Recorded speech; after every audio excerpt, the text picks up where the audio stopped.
Good evening, everyone, and welcome to the February 12th, 2008 meeting of the Glendale City Council. May we have the roll call, please?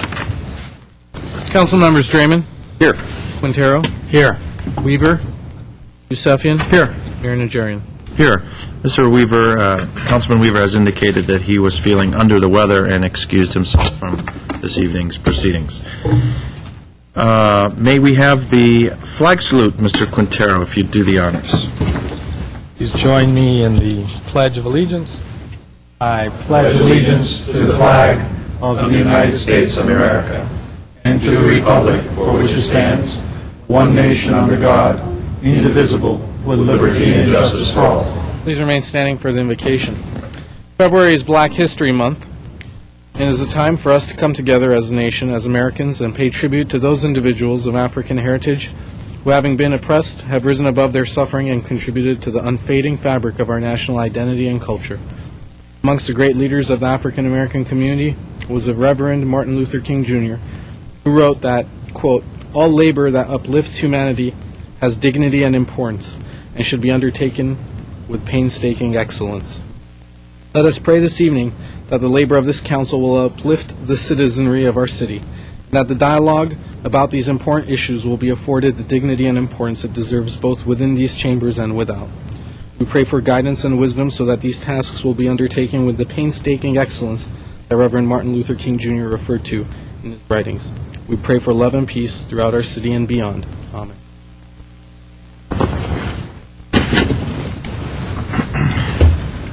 May we have your report, please? The agenda for the February 12, 2008 regular meeting of the Glendale City Council was posted on Thursday, February 7th, 2008 on the bulletin board outside City Hall. But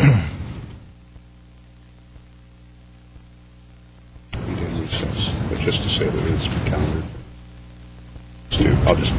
Why don't we, ladies and gentlemen, we're going to slightly depart from the city council meeting briefly, and I'm going to turn the meeting over to Mr. Draymond as the chair of the redevelopment agency.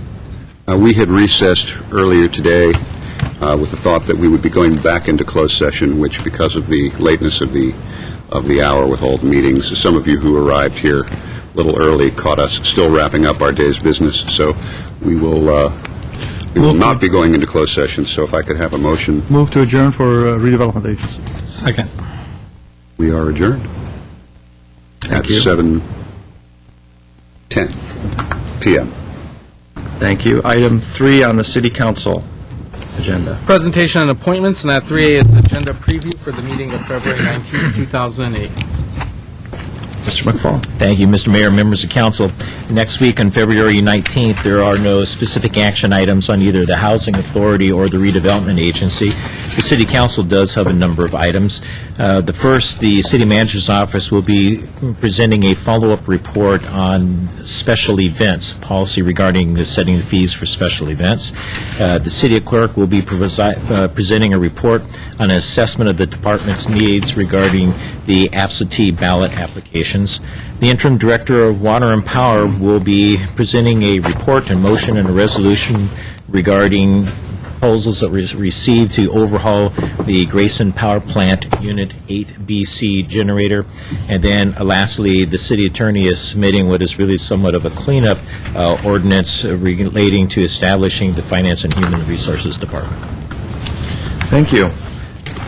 Mr. Clerk, I have an item that we have added to the presentations, and that is to issue a mayor's commendation to the Glendale Management Association. Is there anyone from that association here to accept the commendation?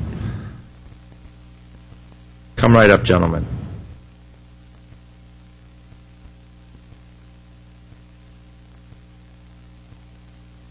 Don't be shy. Thank you. Gentlemen, this is an oversight on my part when we were mentioning the names of the individuals and organizations who were generously contributing to our banner program. We neglected our very own Glendale Management Association. So here's my apology. This is my mayor's commendation presented to the Glendale Management Association. In recognition of your generous support of the Military Banner Program, the men and women of the GMA have consistently demonstrated outstanding leadership and support for a wide variety of worthwhile projects. Your exceptional efforts to support our city often go unheralded as you busy yourselves in making Glendale a better community for all to enjoy. Your unwavering commitment to excellence in any endeavor you undertake is highly commendable and a testament to your association's high standards of professionalism and philanthropy.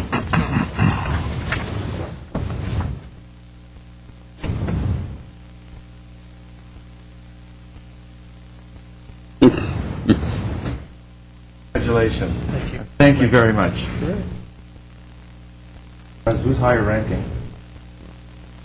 President. It's our senior member. If you'd like to address council.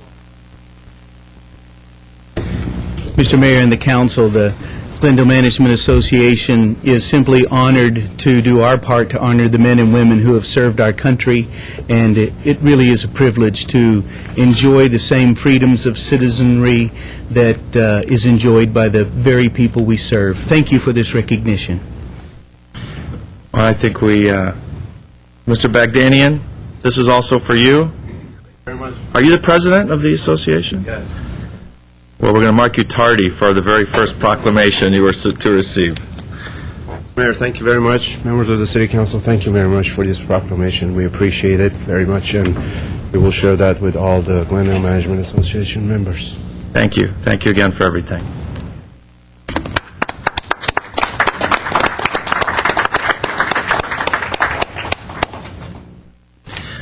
Mr. Clerk, do you have an item to... was there a under city presentation? council or staff comments, but I'll defer to the council for Well, their let me, comments. okay, let me just do one more item. I would like to nominate Mr. Tom Moyes to the Audit Committee. We'll get into his resume in detail, but he was a outstanding student at Occidental College, an economics major. Isn't there a and conflict of interest? He went on to the Wharton School of Business. He has been a CFO for many different corporations. I think he'll make a great addition, and we'll put him on the agenda for next week. Mr. Quintero. I also have a nomination. I want to nominate Bill Wiseman for Transportation and Parking. He has a Master's in Business Administration from UCLA, the Anderson School of Management, a real school, a real university. Hard to get into, even harder to graduate from, I might add. Below the belt. He's... I'll tell Well, I didn't Obama. mean anything against Occidental. Oh, Please. Speaking No, in not at reference all, to much less USC. the Wharton School of Business. Oh, okay. Other UCLA versus USC. Okay. schools. But he has an extent, 25 years in IT, and had numerous employees. The most outstanding, I think, would be working for JPL for many years. And very active in community activities, Crescenta Valley Heritage Steering Committee and community associations, but I was particularly interested in him after reading some of the ideas that he would bring to the TPC, some of his interests, technological methods for traffic control or improved traffic flow, and creation of pedestrian-friendly and bicycle-friendly zones or corridors, and looking at the B-line in terms of routing and scheduling. So anyway, he's my nominee to the Transportation and Parking Committee. And would anyone like to encourage other applicants to any particular board that you're trying to fill? Mr. Draymond. Yes, also to the Audit Committee. There are two other council members, that is to say two besides the mayor, myself and I think Mr. Quintero, that have nominations owing to the Audit Committee. So those who are interested, please get your applications into the city clerk. Also, Building and Fire. I believe we are in need of applications for that board. Okay, thank you. Let's move on then to item 4. City council or staff comments? Mr. Yusefian. Thank you, Mr. Mayor. 2 items. It was brought to my attention that one of my neighbors on Glenox Boulevard, on Glenox Park, we have a caretaker's house. Apparently, due to the recent winds, the tarp that was covering the roof that has holes in it has been blown away, so rain had gotten into the building. So they wanted to bring that to my attention, that they would like to see us take care of that and cover it, so no further damage will take place. The second item is, last week we talked about the banner program. I had an opportunity to talk to the city manager and staff, so some of the issues have been clarified. I had promised that I would pay for the banners for the individuals who made the ultimate sacrifice, and so now I am going to make sure that that happens. Here's a check for $2,370 made out to the City of Glendale, and I'll hand this over to Mr. Starbird for the banner program, and expect a receipt from you, by the way. Thank you very much, on behalf of the program. So that's that. And no, Mr. Mayor, I do not need a mayor's commendation. I think that's the least I could do for all those people who really, in my opinion, people who make the ultimate sacrifice have a very high ranking, in my opinion, in my life, because, and not just these 6, all the other ones who came before them, because of them that we sit here today, or we would not even be in this country. Thank you, Mr. Mayor, and that was the last of my comments. You? Mr. Draymond? I'd like to once again invite the public and my colleagues to the 95th birthday of the town of Montrose. The Founders' Day is on February 24th. The town turns 95. We have all kinds of activities that are related to the occasion. Old-time photo exhibit. We have presentations by the Historical Society, Montrose Shopping Park Association, and the history of the town is always told by our city council and other elected officials from the state, county, and elsewhere. So we also make our Founders Awards. And the reason I say our, include myself in that, is because I'm still a business person in the town of Montrose, and therefore a member of the Montrose Shopping Park Association. So one other interesting birthday to add to that is that the shopping park, as we know it today, also turns 40 that date. So, Very good. That day or today? on that date. Mr. Quintero? Okay, like Mr. Yosefian, City Council's agreed to, I'm going to personally sponsor one of the banners, and I think I am as well, but Also, I was so at a loss at the large number that I just decided I would make my contribution quietly.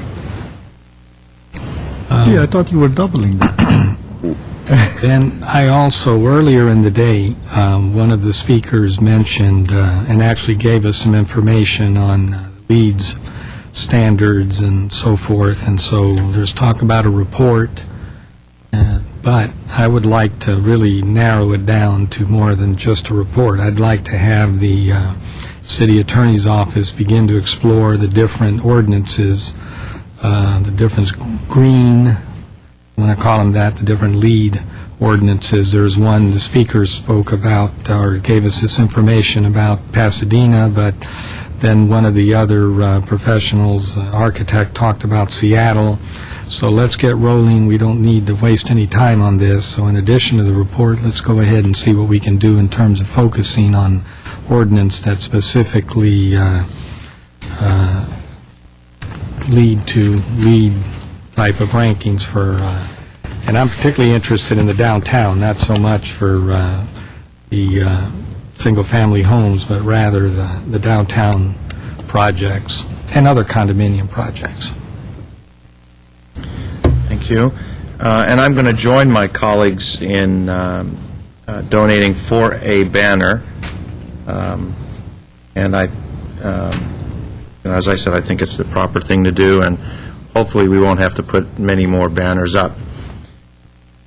depends who gets elected. Or we may have to do it for 100 years, or we might be out by the end of the year. So Let's hope we don't have that's to- the presidential comment for this evening. Mr. Clerk, Yes. you have an item, I believe. Just like to announce that tickets are available for the Mayor's Prayer Breakfast, and the Mayor's Prayer Breakfast, if the folks downstairs can put the slide up, it will feature Ann Myers-Drysdale, Vice President of the Phoenix Suns NBA team, member of the NCAA Hall of Fame, and it will be March 13, 2008, at the Glendale Hilton. Also, we are going to have the public meeting tomorrow evening at 7 p.m. at the Police Community Room located at 131 Isabel Street. This is a public meeting for the vote-by-mail ballot request proposed ordinance. It's going to be chaired by myself and the city attorney, and people interested in this ordinance and organizations are welcome to come and listen to what the explanation is, what the proposed ordinance will do, and also comment. Thank you. Thank you very much. Let's move to the consent calendar, please. Following items are routine and may be acted upon by one motion. Any member of council or the audience requesting separate consideration may do so by making such request before a motion is proposed. I don't have any cards. Move consent? Second? Roll call, please. Council members Raymond, Here, yes. Here and yes. Quintero, Yes. Weaver, Steffian, Aye. Mayor Najarian. Yes. I have a special request this evening on item 8D. The consultant needs to get on a flight by 8 o'clock or leave by 8 o'clock. I'm afraid if we take oral communications, we're going to cause him to miss his flight. So why don't we move ahead, if we could, Mr. Clerk, to item 8D. 8D is Director of Public Works, Director of Parks, Recreation, and Community Services regarding status of ADA compliance activities. Motion to note and file report on city's ADA transition plan. Mr. Zur? Mr. Mayor, members of the council, as Mr. Michael Wiedeker, the Public Works Administrator / ADA Coordinator, makes his way up, stalling a little bit because the consultant you're talking about is actually with the park staff who haven't arrived yet, I believe. Surprised him with our... This is a joint effort between the Advanced Public it. Works Department and the Parks Department. But just to introduce it, Mr. Wiedeker is the one making the presentation. The other folks are support for him. But we're returning to you to give you an update on the progress we've made, number one. Number two, to also give an opportunity to make some announcements about the opportunity for the public to make further comment on the findings we've made so far. Previously, you'd given us direction to go out and begin to assemble the information required for us to put together the transition plan as required under the Americans with Disabilities Act. We've done that. You've approved our hiring outside counsel, or outside consultants to achieve that. And so today, as I said, mainly we want to come back and report to you on what the status of our efforts have been. So without further ado, I'll introduce Mr. Wiedeker and let him go. He's got a very short PowerPoint presentation, but again, that's at your pleasure, and he'll give you an update on that. Good evening. Good evening. Mike Wiedeker, Public Works Administrator. And if there's enough PowerPoint on the planet, I'll just very briefly walk through, unless you would prefer PowerPoint. Why don't you walk us through? Okay. As a refresher, ADA became law for us in 1990, and the city of Glendale's initial efforts began in 1993 and 94. The city actually completed its first required survey of city facilities in 1994, but never did see the effort through to the completion and creation of a transition plan. That plan that says, here's where we are, and here's what we need to do to come fully into compliance with the law. In '96, Council authorized both Parks and Public Works to retain professional services to refresh that 1994 survey, and so both disability access consultants and TDM architects were retained to do that. all parks, services, and programs, as well as all city parking lots and facilities were surveyed. We have 2 boxes with no less than 8 binders and 40 pounds of survey results that we're working with at this point. Those materials will be made available to the public. We're going to provide an additional 60-day opportunity for the public to provide comment and input to the city on the findings of our surveys, and at the conclusion of that, the public's input and the survey findings will be presented to the city's ADA committee, and the formal transition plan will be prepared. The City Council has been dealing with ADA compliance for years in the form of our capital improvement project budget, and we will continue to use that same mechanism. The ADA committee will simply prioritize those projects to be undertaken year by year, and we will bring to council the capital improvement projects to be taken each year one at a time. It's estimated that it'll be between $25 and $30 million, so it'll be a multiple-year effort to fully address all barrier removal. And that's it in a nutshell, Mr. Mayor and Council. Thank you. We do have some members of the public. Oh, question. Mr. Youssef? Mike, when you say all barrier removals, you're only talking about curb cuts? No, sir, we're talking about any aspect of a city facility or program which, in fact, does present a form of barrier to an individual with disability. So that would include not just parking, but entrance, restrooms, as well as the programs that are offered through the Library and Parks Department. So it's everything. Okay, thank you. Let's hear from the public, and then maybe some more questions may come to mind. Barry Allen?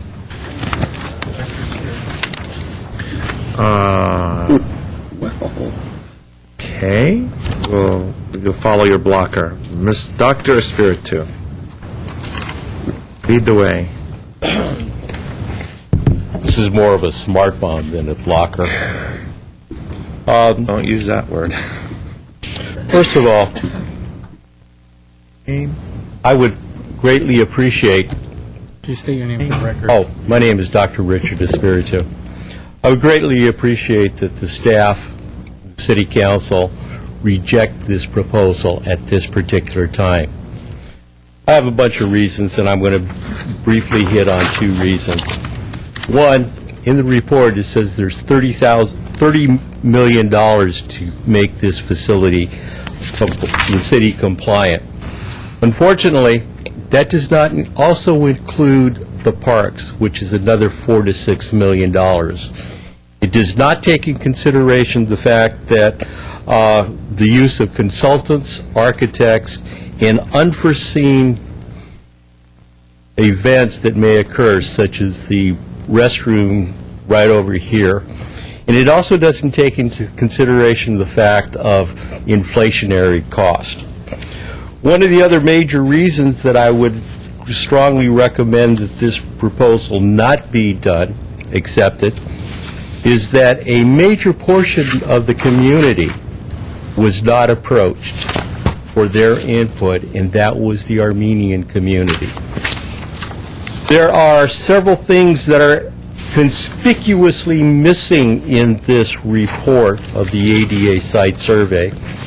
And on Friday, I did get the CD, and I did have all of my G8 kids looking at this. One of the things that's conspicuously missing from this is the police station and the jailhouse. That was never done. If you recall, I did do a report on this about a year ago. To my knowledge, some of that stuff has not been completed. That's in violation of the Civil Rights of Institution Act. GTV 6, I talked to Mr. Wells. He said that we're not going to put closed captioning because it'll be too expensive. That facility and the program was not surveyed. The other survey that was not done And this is in violation of the Department of Transportation. We have over 400 bus stops in the city of Glendale, and 57 of those do not meet the minimum ADA requirements. No study was done. I'm not talking about the B line, I'm talking about city property that has never been looked at. I made a presentation to you folks last week on that. The other thing that is also conspicuously missing in this is the fact that the FEMA program is not completed, and there are some other major issues, but I'd like to give you a report. This is part of the report that was done by the consultant on an organization representing persons with disabilities. Their finding is there was no evidence of this, and they suggest that they should continue to include individuals with disabilities on committees and advisory board. Unfortunately... Thank you, Dr. Espiritu. If you could just conclude. Unfortunately, nobody has ever talked about this great committee that's made up of 20 people. Nobody with disabilities on that, and I'd like to present this to the members of staff and to Mr. Howard, members of council and Mr. Howard. Mr. Kosaki? Thank you, Dr. Espiritu. Barry Allen.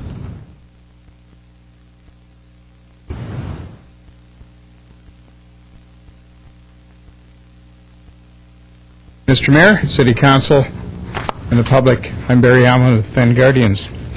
Following on Dr. Espiritu's comments relative to the ADA survey, I think one of the most telling things is the draft of the surveys for city administrative staff.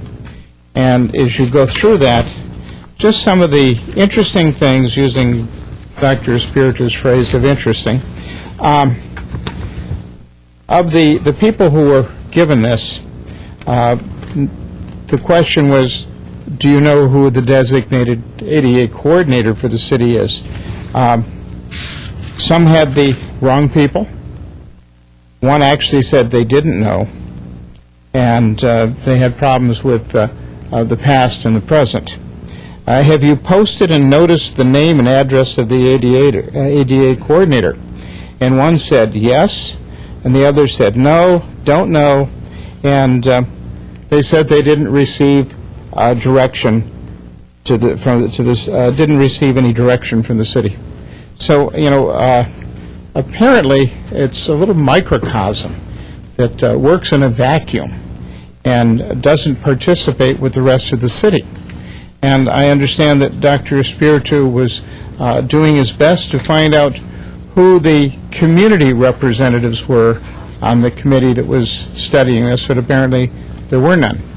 And following up, he did make a determination that many parts of the community were not interviewed, did not present their issues, and some of it was because of a language problem, culture problem, and I think that those needs have to be addressed, and it has to be directed by the City Council to say, we've got to look into it. We cannot ignore a major portion of our city. And I think that's what this statement says. And if you look at it, I think you would be very, very disappointed at the responses from your city staff who have responded to this particular questionnaire. And I challenge you to say, wait, this isn't right. But we do have to move ahead on these ADA issues. They're not getting any better. They're only getting worse. Thank you. I'm Barry Allen for Van Guardians. Thank you, Mr. Allen. Okay, I have no other cards on that item. Any comments or questions? Mr. Quintero? I'd like to have the staff views on some of the comments made by Dr. Espiritu. I'd be happy to start that, Mr. Quintero, members of the council, because several of those we've answered many times. Mr. Mayor, Mrs. Zern, why don't we also introduce the consultant? Oh, sure. In fact, let me introduce the whole We've team. moved up the matter so she can make her plain. It'd be a shame not to Obviously, introduce her. Barbara, can you please come up and I'll let you introduce yourself. Barbara's with Disability Access Consultants. She was critical in especially the parks programs and facilities portion of this. She was also she also did the public outreach, making contact with various groups and conducting the survey. So, Barbara. Thank you. Appreciate it, Steve. Yes, in regards to the public comment period, you heard Mr. Wiedeker mention that that was being extended for an additional 60 days to gather input. We did survey staff, and there was reference to the staff survey. All 11 departments participated in providing input. Yes, some did not know who the ADA coordinator was, but again, we identified that in terms of a training issue, and again, further in a recommendation to make sure staff are aware of who the ADA coordinator is. And Barbara, just to elaborate, part of what the survey was to identify areas we needed to either improve on or continue our training. This is, as Mr. Wiedeker said, we're on our way to finishing the transition plan. We're giving you an update today. We're telling you some of the things we found. We're telling you some of the areas where the public has said, we think you need to pay more attention to this. We think this is a priority. Obviously, we need to do some more internal training with the staff. So those were what the objective of this was to flush all of that out to make sure we covered that when we finally put the transition plan together and put our training and the facilities upgrades and the program upgrades together. Yes, thank you. Exactly. The self-evaluation looks at program services and activities, and is to do just that, to self-identify and identify any of those that are discriminatory or potentially discriminatory. And the area of training did come up, the area of information, and as Mr. Allen mentioned, advisory committees and other committees to make sure they have representation of individuals with disabilities. As Mr. Zern said, purpose of the self-evaluation is to identify those, which were identified in the report. The other portion, the start of the barrier removal surveys, was to look at any barriers that may deny access for individuals with disabilities. And those are the parks that our company completed.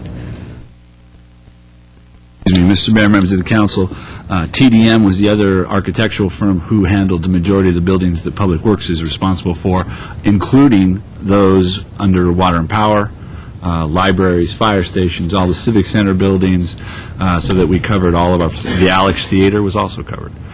Mr. Mayor, Mr. Zern, comment was made that parks weren't covered. Parks were covered. Okay. The comment was made that the parks weren't included in the assessment, but the parks were. And Barbara did those Yes, those parks. we did. We started those in June of '07 and completed those in August of '07. The parks, that's Both correct. the facilities, grounds, and the program. Yes, so the entire portion. And then with the additional public input, that should provide additional opportunities. The notices for public input were placed on the website, were placed in all locations. Emails were sent out asking to place the surveys and the public notices into any of the city buildings and locations. We also gave email addresses. I put our 800 number down. I did get quite a response of phone calls from input from individuals with disabilities, and then identified the primary areas for the community members, which I've identified in there were parking issues, path of travel issues. In those Ingress and egress, I think. Yes, exactly.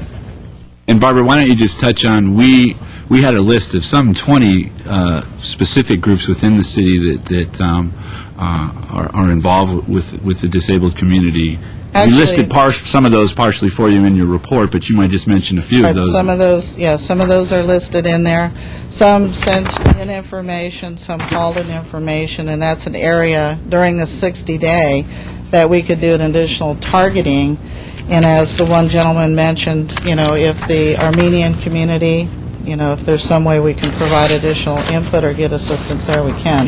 Yes, organizations where there are also several key individuals that were helpful. Dr. Spiritu provided input. Several other members, I received a list of actual individuals to contact, which I did. Placed phone calls, received information. All of those comments are in there, I think on page 8, 9, and 10. The frequency of the comments are in there. Some of those may not be related to ADA areas, but some may be. But yes, as you said, a lot of parking, path of travel, it's a little bit with signage, some comments regarding this facility. So, again, Mr. Mayor, members of the council, we have the additional 60 days, and let me just also indicate, while we have the comment period for the 60 days so we can complete our first transitional plan, Mr. Wiedeker is available at all times to take input, and the transition plan will continue to be updated as we receive further input. So don't by any means take that as it's 60 days and that's it from there. 60 days is this initial period, including what Barbara and her staff and TDM did, and our staff. And again, Mr. Hickman back there, Mr. Panosian as well. Yeah, I thought, Mr. Chair, Mr. Mayor, I thought it'd be useful if people see the report that's being referenced. It's not something we could attach to your agenda here. No, it's a rather voluminous report. Why don't we wheel the cart over? That's one part of it. This is one volume. How many volumes are there? We'll wheel it over for you, Mr. Starbird. This is the one that our company, Disability Access Consultants, did with the photographs and the self-evaluation. We also provided the city with software so that they can update this. As was mentioned earlier, ADA plan is an ongoing, as Mr. Zern mentioned, it's just not cut off at the end of the comment period, but it's an ongoing plan. So, but our data is also captured in software, so it's easier to manage, update, and complete. And Mr. Mayor, members of the council, we have that available right now. You can get that through Mr. Wiedeker's office, and at the end of our presentation, we will put his contact information up. You can get it at the Central Library. You can get it through the City Clerk's office. So we have all of that available. We have it conveniently available on CD, so you won't need a flat cart like we have there. But it's also available in hard copy at the library if you want to sit and go through it. Okay, Mr. Yusefian. I need to get could you read the list of those 20 organizations? Yeah, there actually were 21 members on the committee. There were 9 organizations. Could you read the that name were of those received. organizations? Okay. The Glendale Association for the Retarded Citizens, or ARC. The Department of Rehab was not one that was consulted. I see that as we did not receive input back. I actually have another list here also. Thank you. Okay. The Easter Seals, Glendale Unified, Glendale Community College, Association for the Disabled, American Red Cross, American Association for the Retarded, and Catholic Charities, and other community groups. But we also had individuals that gave input on behalf of other groups. That is an area that we could extend during the 60 days and target, certainly, to receive some additional input, possibly disseminate information in other languages also. And that's why I asked the list. I think you need to expand on that list. There are many other organizations that provide services to a lot of elderly that know some of the issues with disability.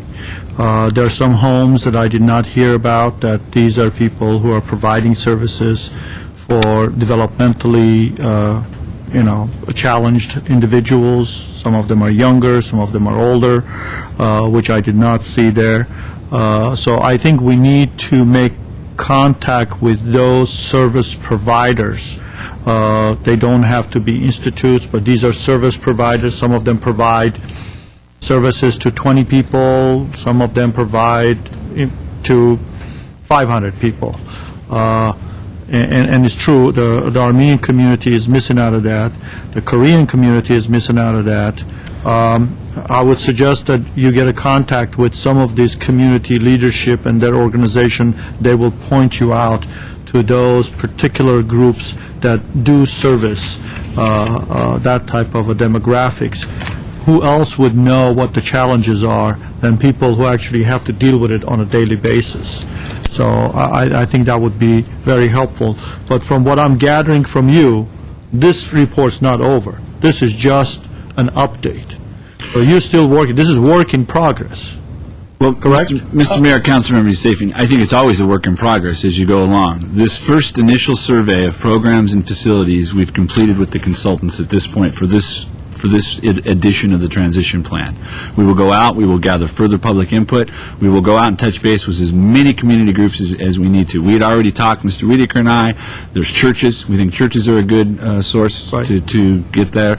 And we'll provide you with the full list. There was 21 firms, and I think we did hit some of the facilities for the aged. But I understand this $30 million is just a number. Doesn't mean it's going to be, so at one point it may cost $40 million, or it may cost $45 million.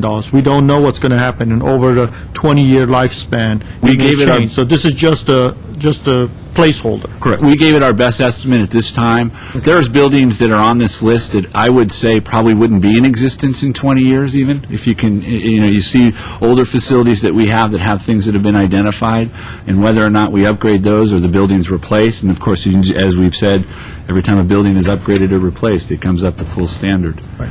So we will continue. Our thinking at this point is, and we have to discuss it a little bit more amongst ourselves, but we were looking at maybe a 2 to 3 year update plan as we went along, at least a cursory review of it to make sure that we've got all of our situation up to date.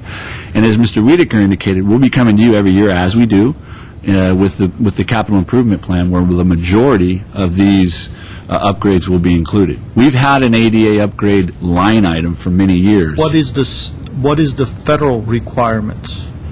How often do you update this information under federal guidelines? I'll let Barbara answer that. I can, well, as you heard, the law was passed in 1990. In 1992, we developed a barrier removal plan, which was called a transition plan at that time. Between 92 and 95, you were transitioning into compliance. So there's particular items that have to be included in that plan. In terms of updates now, since you're past the traditional 92-95, it's usually referred to as a transition or barrier removal plan or accessibility survey. As Mr. Zern said, it's usually updated on a regular basis, a periodic basis. It's somewhat a living, breathing document, always moving forward. So the legal requirement is now, my point is, since you're after that date where you started your study, you just continually update that. For example, in our software, as you remove barriers, you document that progress. You can change your priorities, earlier priorities, later priorities. You may receive in the 60 days a lot of additional public input that we had already decided to expand, so I appreciate your comments. But you may receive some that say the highest priority at such and such a building or park is the following. So then you would go in and make some additional recommendations that move that to a higher priority. Generally, the transition plans are looked at. Exterior items take a higher priority because if you can't get in a building is not accessible. So what most cities and counties that we work with do, it's an ongoing project, as Mr. Zern said. You're continually updating. That's the advantage of the software. You update as you remove barriers, document your progress, adjust your budgets, and keep projecting into the future. And Mr. Mayor, Councilmember Yusefian, it isn't our intention to do this again. That's why we want to keep it updated. And as Barbara stated, we have the software.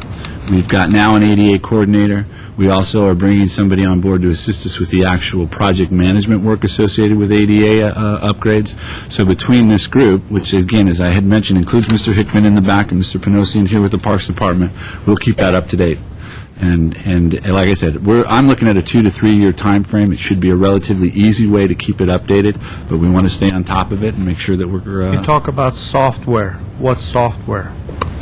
Mr. Mayor, Councilmember Yusefian, the work that Barbara and TDM did on this, they gave to us in a format, CD format, and then we can go through that, and as we eliminate that barrier or improve that program, I see. we take it off of that list. It's essentially what's in the binder. Okay. It's the software to track it with. Okay, got it.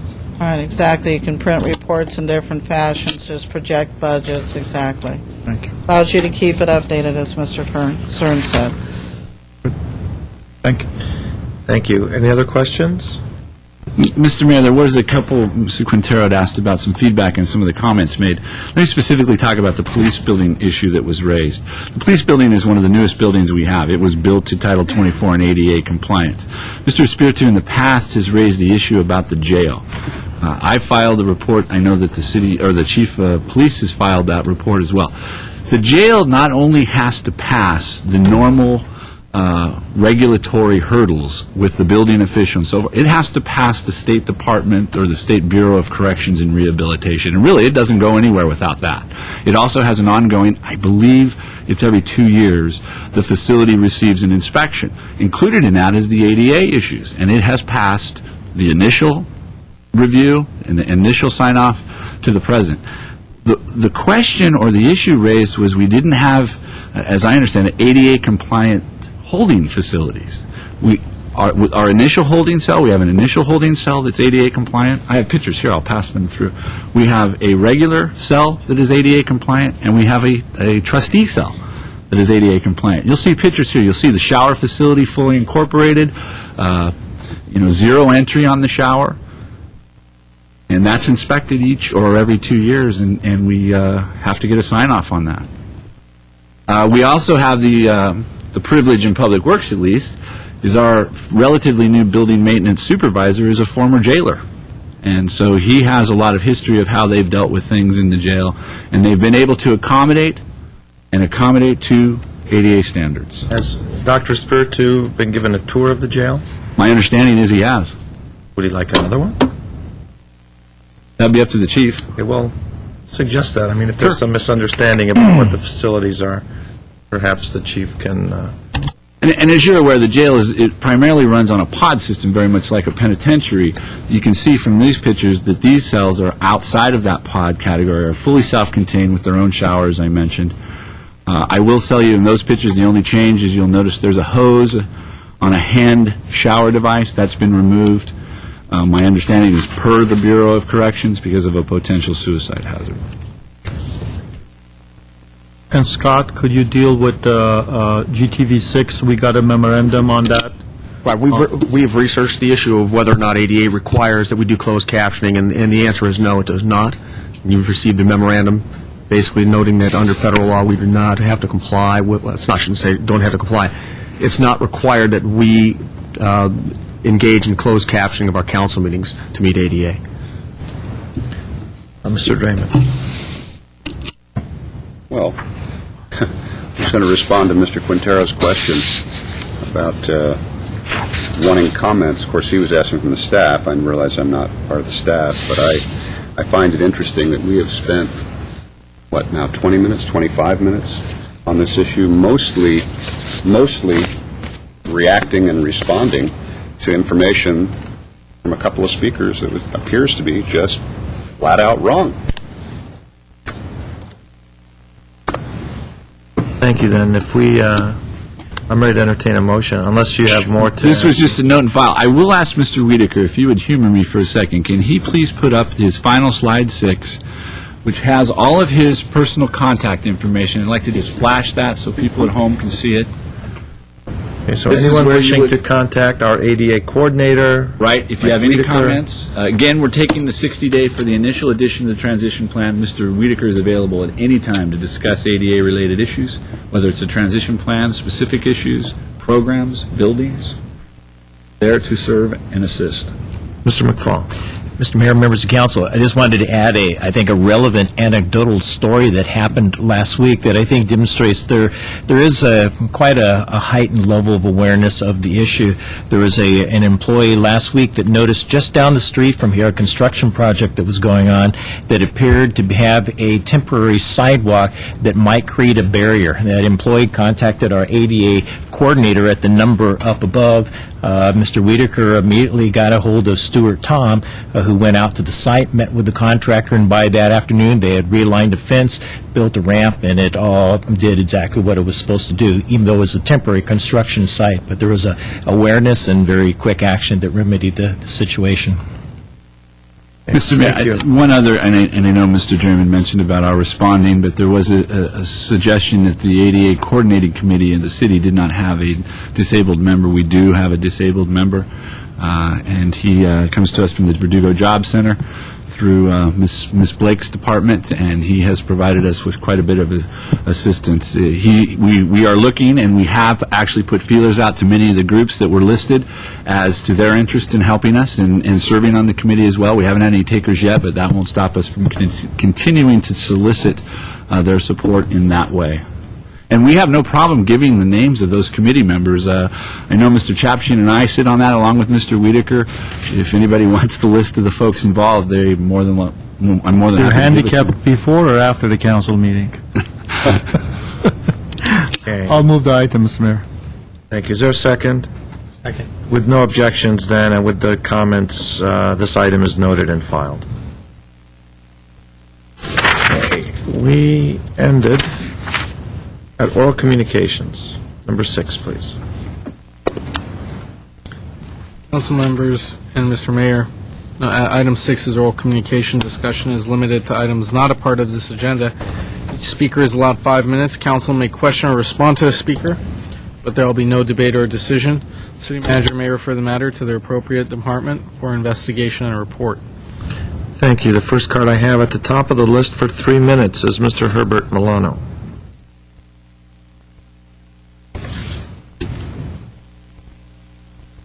Good evening, Mayor Najarian, members of the City Council, City staff. My name is Herbert Milano. I want to talk to you frankly about my feelings last week after looking at the activity in front of Rick Caruso. Frankly, I felt embarrassed because it seemed to me as if we had somehow lost all of our dignity. It seems like when someone who is very wealthy, I think he's worth $500 million, and is a major campaign contributor, he provided a slate mailer of $64,000 in 2005. He gave $17,500 to Mr. Weaver. It seems like when someone like that comes before you, it seems like you stumble all over yourselves, in order to please someone like that. Look, I'm not against the Americana in terms of its concepts and the development per se, but I do have a lot of issues, as you well know, with regard to the amount of the subsidy that was given to him. But at least we could expect some sort of dignity when it comes to this particular issue, since someone comes in to make a particular request that may not be so germane with regard to all of the issues that we have here in Glendale. And so when I look at that and I see EIRs, or the cumulative effect of environmental impact, not fully addressed or challenged by you, the only thing that I can think about is, where is the accountability with regard to your ability to be able to look out for the interest of the general public? It really seems to us, as I talked to other people as well, and they looked at that videotape of that actions last week, that you're primarily accountable to the developers. We are somewhere down the line in terms of your importance. So it is another reason why the appearance of impropriety must be removed, and why I appeal to you to move towards campaign contribution limits, to at least remove that whole feeling away from the public. Because that's what we look at. $64,000 as a slate mailer for your campaigns, right? $17,000 to Mr. Weaver. And then we got to think, wait a second, there's nothing there. Well, let's remove that. Let's remove and put in place campaign contribution limits and remove this feeling that we all get about who you're really accountable to. I appeal to you to do that, please. Thank you. Mr. Draymond. I just hope Mr. Milano will stipulate to the fact that no such contribution or support came to me this go-around or the previous one. So. I voted against the name, Mr. Milano.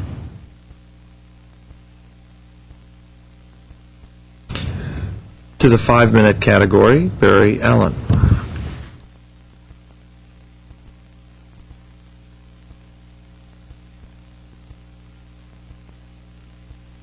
Thank you, Mr. Mayor.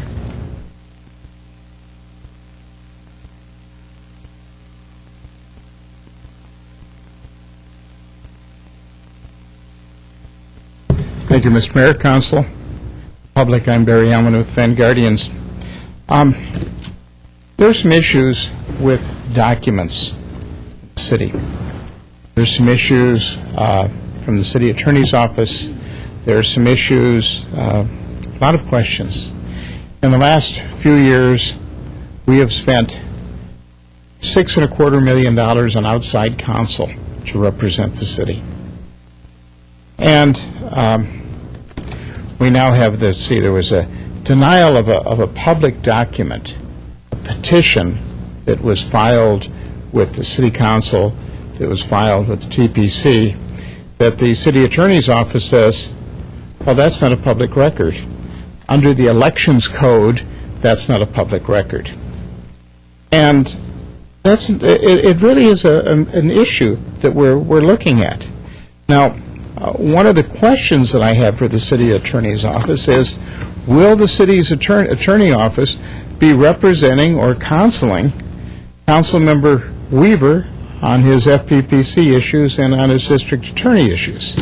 You know, will we be spending money on that, assigning an attorney on those issues?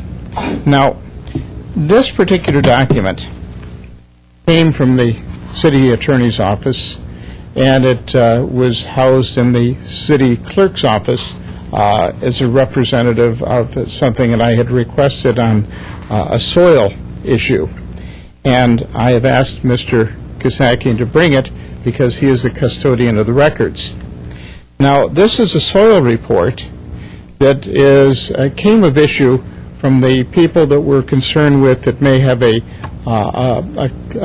cluster of illnesses that may or may not be the result of toxicity, that may also just be old age. We don't know, but we're taking the time to find out. Now, I asked for this document for 3600 Verdugo, North Verdugo Road. And as you read through here, it's soil sampling and analysis program for tank removal. And as you go through there, it says this was for the Verdugo Dairy at 1400 North Verdugo Road, Glendale.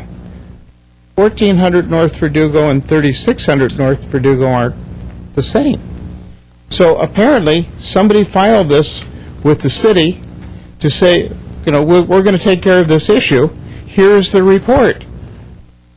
And I picked up the report, flipped through it, and said, there's a wrong address there. Now, did somebody in the city accept this? As you know, I know it wasn't the city attorney's office, but it went from whatever agency in the city to the city attorney's office, and no one scrutinized it.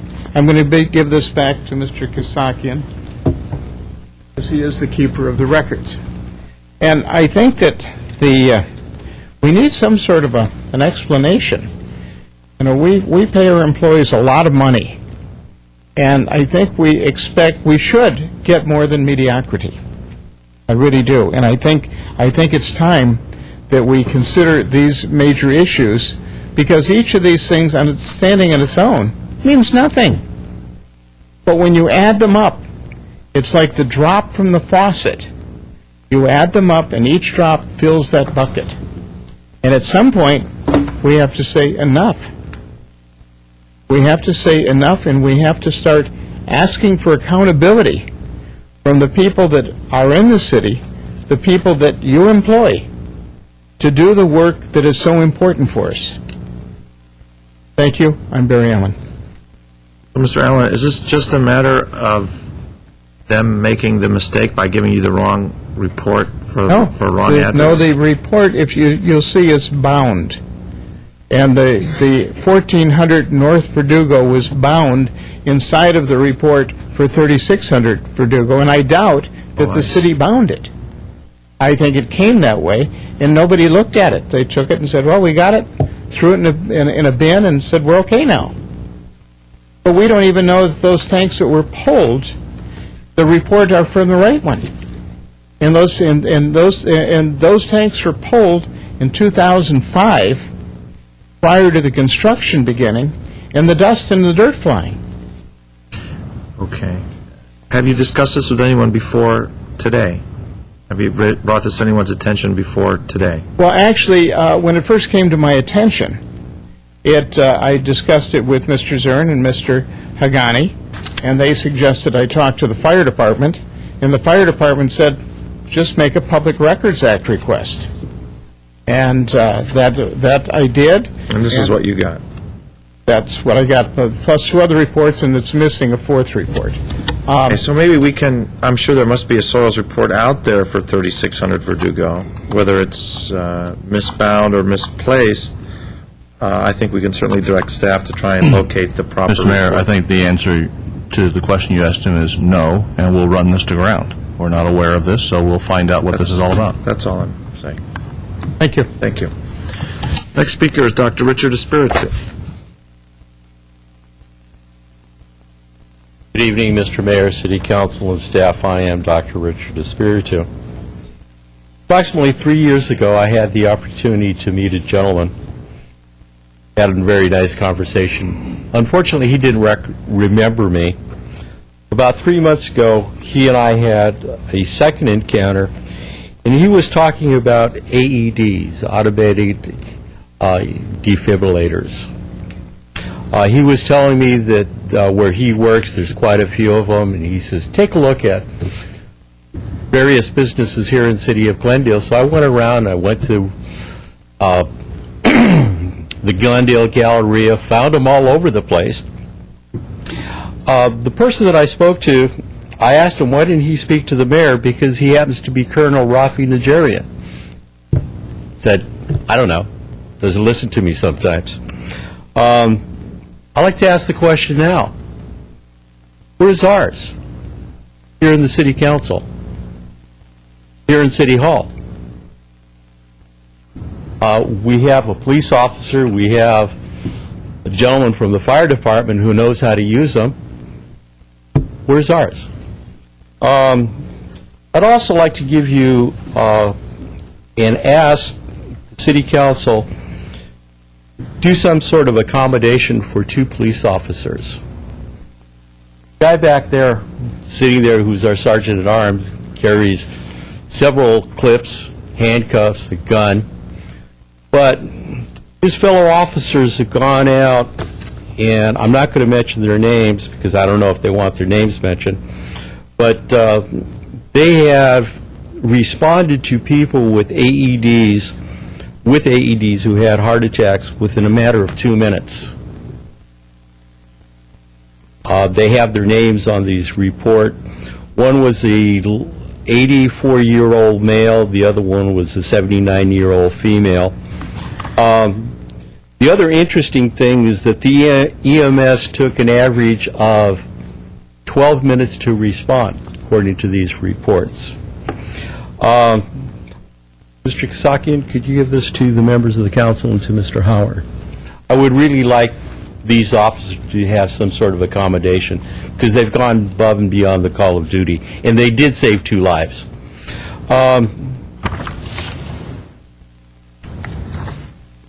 Mr. Draymond, I know we've had you had several conversations regarding audible signals. I'd like to know when you're going to actually go out and visit the audible signals. When you finish, I'll answer you. Okay. Also, I'd like to talk about rules of conduct. Rules of conduct have been established when the city attorney's office and other individuals finally instituted the ADA or rules, and we had an ADA coordinator, all these other good things. I've been coming to these city council chambers for 5 years. I think it's about time that Mr. Eldesco will have some type of job security and have this thing to be able to take care of the other dogs that'll be coming. Because as of tomorrow, I'll push the send button off of my computer. Those are interesting reports. I hope you have a chance to look into it, and I hope so. I can't read the last person's name because it's kind of scribbled. It starts with an AZ something. That's one of the Glendale police officers. I thank you very much for your time and consideration. Thank you. Mr. Draymond. Dr. Espiritu, your answer to your question is Saturday, February 23rd. I'll buy coffee for everybody. Thank you.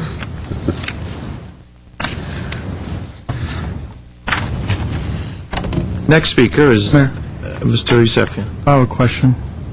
Do we have one of these machines in here? Are we required to have one of these machines in here? I don't believe you're required. There's a whole host of regulations involved that need to, if you do put one up, there's a significant host of regulations involving the training and how, where it goes, who needs to be trained and how it's used, and a Do whole we have host one of in the protocols. building? It's more a question for Mr. Zern. I'd hate to speak out of school. I don't think we do. I thought we may have had one temporarily downstairs in the lobby, but No, I think the that's answer is no. from recollection only. Not aware of one. I think we should. I mean, in this building, there are times there's over 200 people in here. I mean, thank God nothing has happened so far, but just in case, for one to have in a building, Yeah, that would not be a bad Let me idea. suggest we'll ask the fire department to evaluate and give us a recommendation on the implications of placing them in our public buildings. I don't know what they are, but What do they we'll find cost? out. Well, I don't know. That's I think that's that their they're- question, too. I think it was about $5,000? I don't know. Is it I don't less than that? I don't know. We'll have fire department work up a The only report. impediment is from what I understand, is the very detailed protocols necessary to have it in a public building where you have the appropriate training, but it certainly can be done. Well, it could be used by people who are trained. Right. It's not going to be out there for the public No. to use it, but at least if something happens, one of the city workers will be able to save someone. You never know. There's just very specific I know protocols. you guys will not be want to save any council members, but hey, you never know. There may be other people quite to the besides the contrary. council members. So I was going to say at a low voltage, it could give us a little jolt Yeah. late at Let me night. just Actually, wake you might us up find it being later used on. quite often. Okay, moving right along. Leon Mayer, followed by Margaret Hammond. He's going to want one of Evening, those Mr. Mayor, blowjobs. members of the council and staff. My name is Leon Mayer. I'm here on behalf of the Friends of the Library and the program that I chair, the Authors, Artists, and Friends series. Now, I'm going to, as much as time permits, tell you about our February and March programs. These programs are at 7 o'clock. They're free. Parking is validated from the Maryland Exchange, and there's free parking also available adjoining on the library parking lot. And the admission is free, of course. Now, on February 27th, 7 o'clock p.m., we're having David Barsamian, who will talk about his book, Targeting Iran.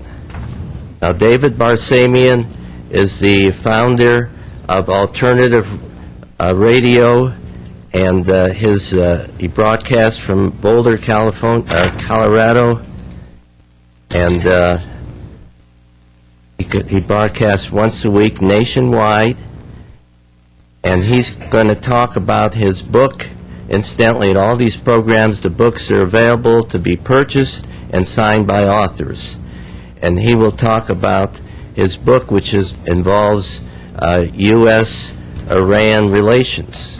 And that's very important in this present day and age. And he's been in the Mideast several times. He goes back into the 1953 coup and the Islamic regime that's occurred, has governed since that time.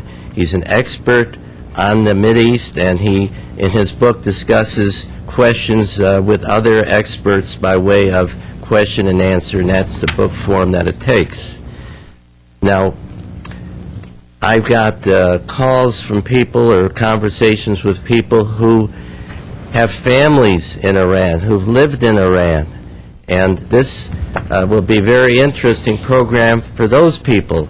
Also, anybody who's at all interested in the delicate current situation brewing between the United States and Iran, there'll be a lot of questions and answers given at this program when David Barsamian talks about his book, Targeting Iran. There will be another book that'll be on sale there what we say goes. This is a book involving David Barsamian and Noam Chomsky.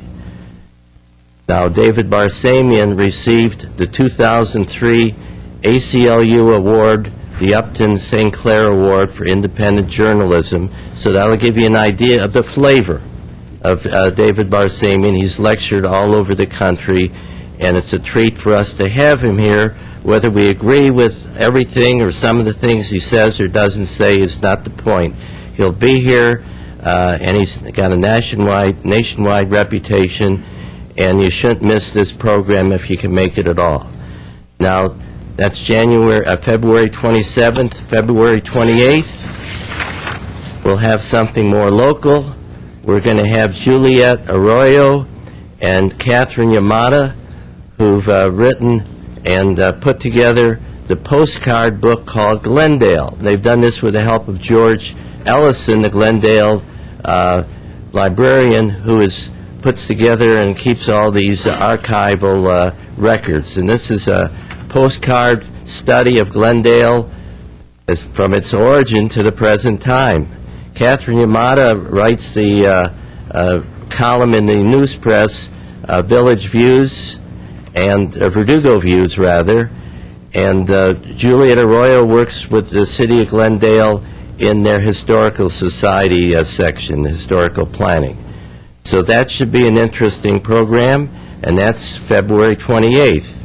March 10th, which happens to be my birthday, we're going to have a special treat, not for my birthday, but for the citizens of Glendale.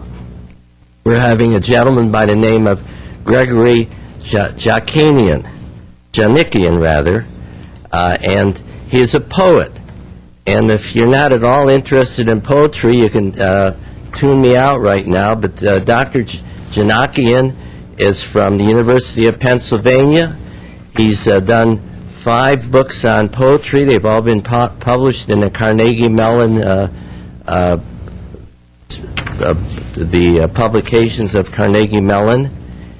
And the title of this book is So I Will Till the Ground. So I Will Till the Ground. I won't go into the later on program in February. I'll just finish this up right now. I won't try.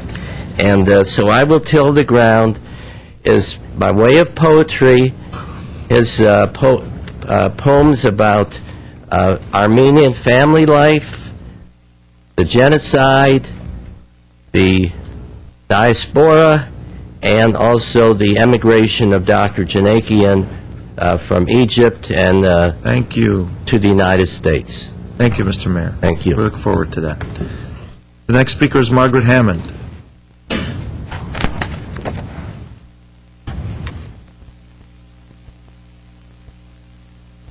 Good evening, Mr. Mayor, members of the council, city staff, and members of the audience and the TV audience. My name is Margaret Hammond. I'm here, but number one, I have to have a fun thing to talk about, and that was the snow party we had up at Brand Library, and which your mayor was there and even slid down, I think, a couple of times. Had a ball with young Christopher. And it was fun. There had to be at least about 3,000. I'm sure there were that many. It was really a lot of people there. And everybody was having a good time, and the kids especially. We really enjoyed that particular event, I really must say. And you know, it was a real community event. Everybody that came in knew each other, talked to each other, different things went on. One of the best things was I got kind of bored over at Neighborhood Services, so I wandered over to visit with a friend of mine. Well, he's not here now, the good-looking police officer, John and Mary McGurr, and stayed on their booth, and of course helped hand out the badges to the children. The great thing was how the children would stand and look at the police officer, and he would talk to them, and they would come up to him. Some were a little afraid, but that was worth the money alone. It really was, for those children to be able to visit with that police officer. In particular, he was just wonderful with them. And they were allowed to get in and out of the police car and sit in the back seat. Hopefully they won't do it officially, but anyway, they had a great time. Now, to get on to one thing I wanted to say about the ADA or whatever, you could use someone like Bonnie Adams, really, because, she has been blind since birth, really, and has a lot of other physical problems I won't go into. Recently had surgery on her back that laid her up since before Christmas. I did talk to her last week. And she's a wonderful woman, a wonderful attitude. I mean, not complaining or anything, just feeling that, hey, this is wonderful that I was able to have the surgery. I know that maybe other people don't feel that way, but that's, I have to admire somebody like that. And her dog, unfortunately, has got problems, and she may have to send him back send it back after waiting all that time. But, hey, she knows what it's like to live and be blind day in and day out. So it's somebody that could help with that. My other thing is that, for me, that darn ramp, or whatever you call it over there at the building, for me to get up that planning, I go up the back way because I can hang on to the railings on both sides for my bum knee. I'm really getting to the stage where, I really feel you got to put in a slide or have somebody piggyback me up there. When I have to get up those 2 flights of stairs, it's murder. By the time I get up, I'm really in agony. Now, to be really serious, again, I'm back to saying to get the cap on the campaign funds for candidates. I feel that will solve a lot of our problems, and particularly with this problem about the application for the absentee ballots. That wouldn't be a problem at all if there were a cap on the campaign funds for the candidates. And tomorrow night, there is going to be a meeting, as already said, over at the police station at 7 o'clock on the ballot situation discussion. My last thing is the Pasadena Humane Society. Have any of you tried to phone the Pasadena Humane Society and get any information? Try it. 10 minutes I was on there, couldn't get anything. And finally I was told they'd call me back in a week if I left my name and my number, and that if I wanted anything done with this stray cat that my grandson dragged home, my stray grandson that dragged home a stray cat, that it would be 2 to 6 weeks before I could get an appointment to have him spayed. Well, by then, there'll be a heck of a lot of kittens around the neighborhood, won't there? So anyway, that is not a good deal with the Pasadena Humane Society. It's lousy. Try it. Everybody I know that has had to try to get through to there to talk to them, it's not a happy situation at all. We're paying them almost $1 million, and I don't think it's much of a bargain at all. I think we're really getting, I won't say the word, goofed on that. Okay. Thank you. Margaret, I know for a fact that Mr. Weaver would love to have that stray cat. And he lives in Glen Oaks Canyon. I don't know what he lives on Havercamp, so well, I'm sure he wouldn't object to you delivering that cat to him. He'll keep the other No, one I'm company. going to keep the cat because, living on the hill, there's rats and mice and whatever up there, if I can ever get him out of the house. He was a house cat that belonged to a kid that had to get rid of the cat, or they were going to get rid of the kid from the apartment. So I will keep him, but I wanted to have him neutered or whatever. Just so yeah, neutered, okay. Yeah. He's a big orange cat, monster cat. Thank you. Okay. Just want to make sure. That's the last card I have for oral communications.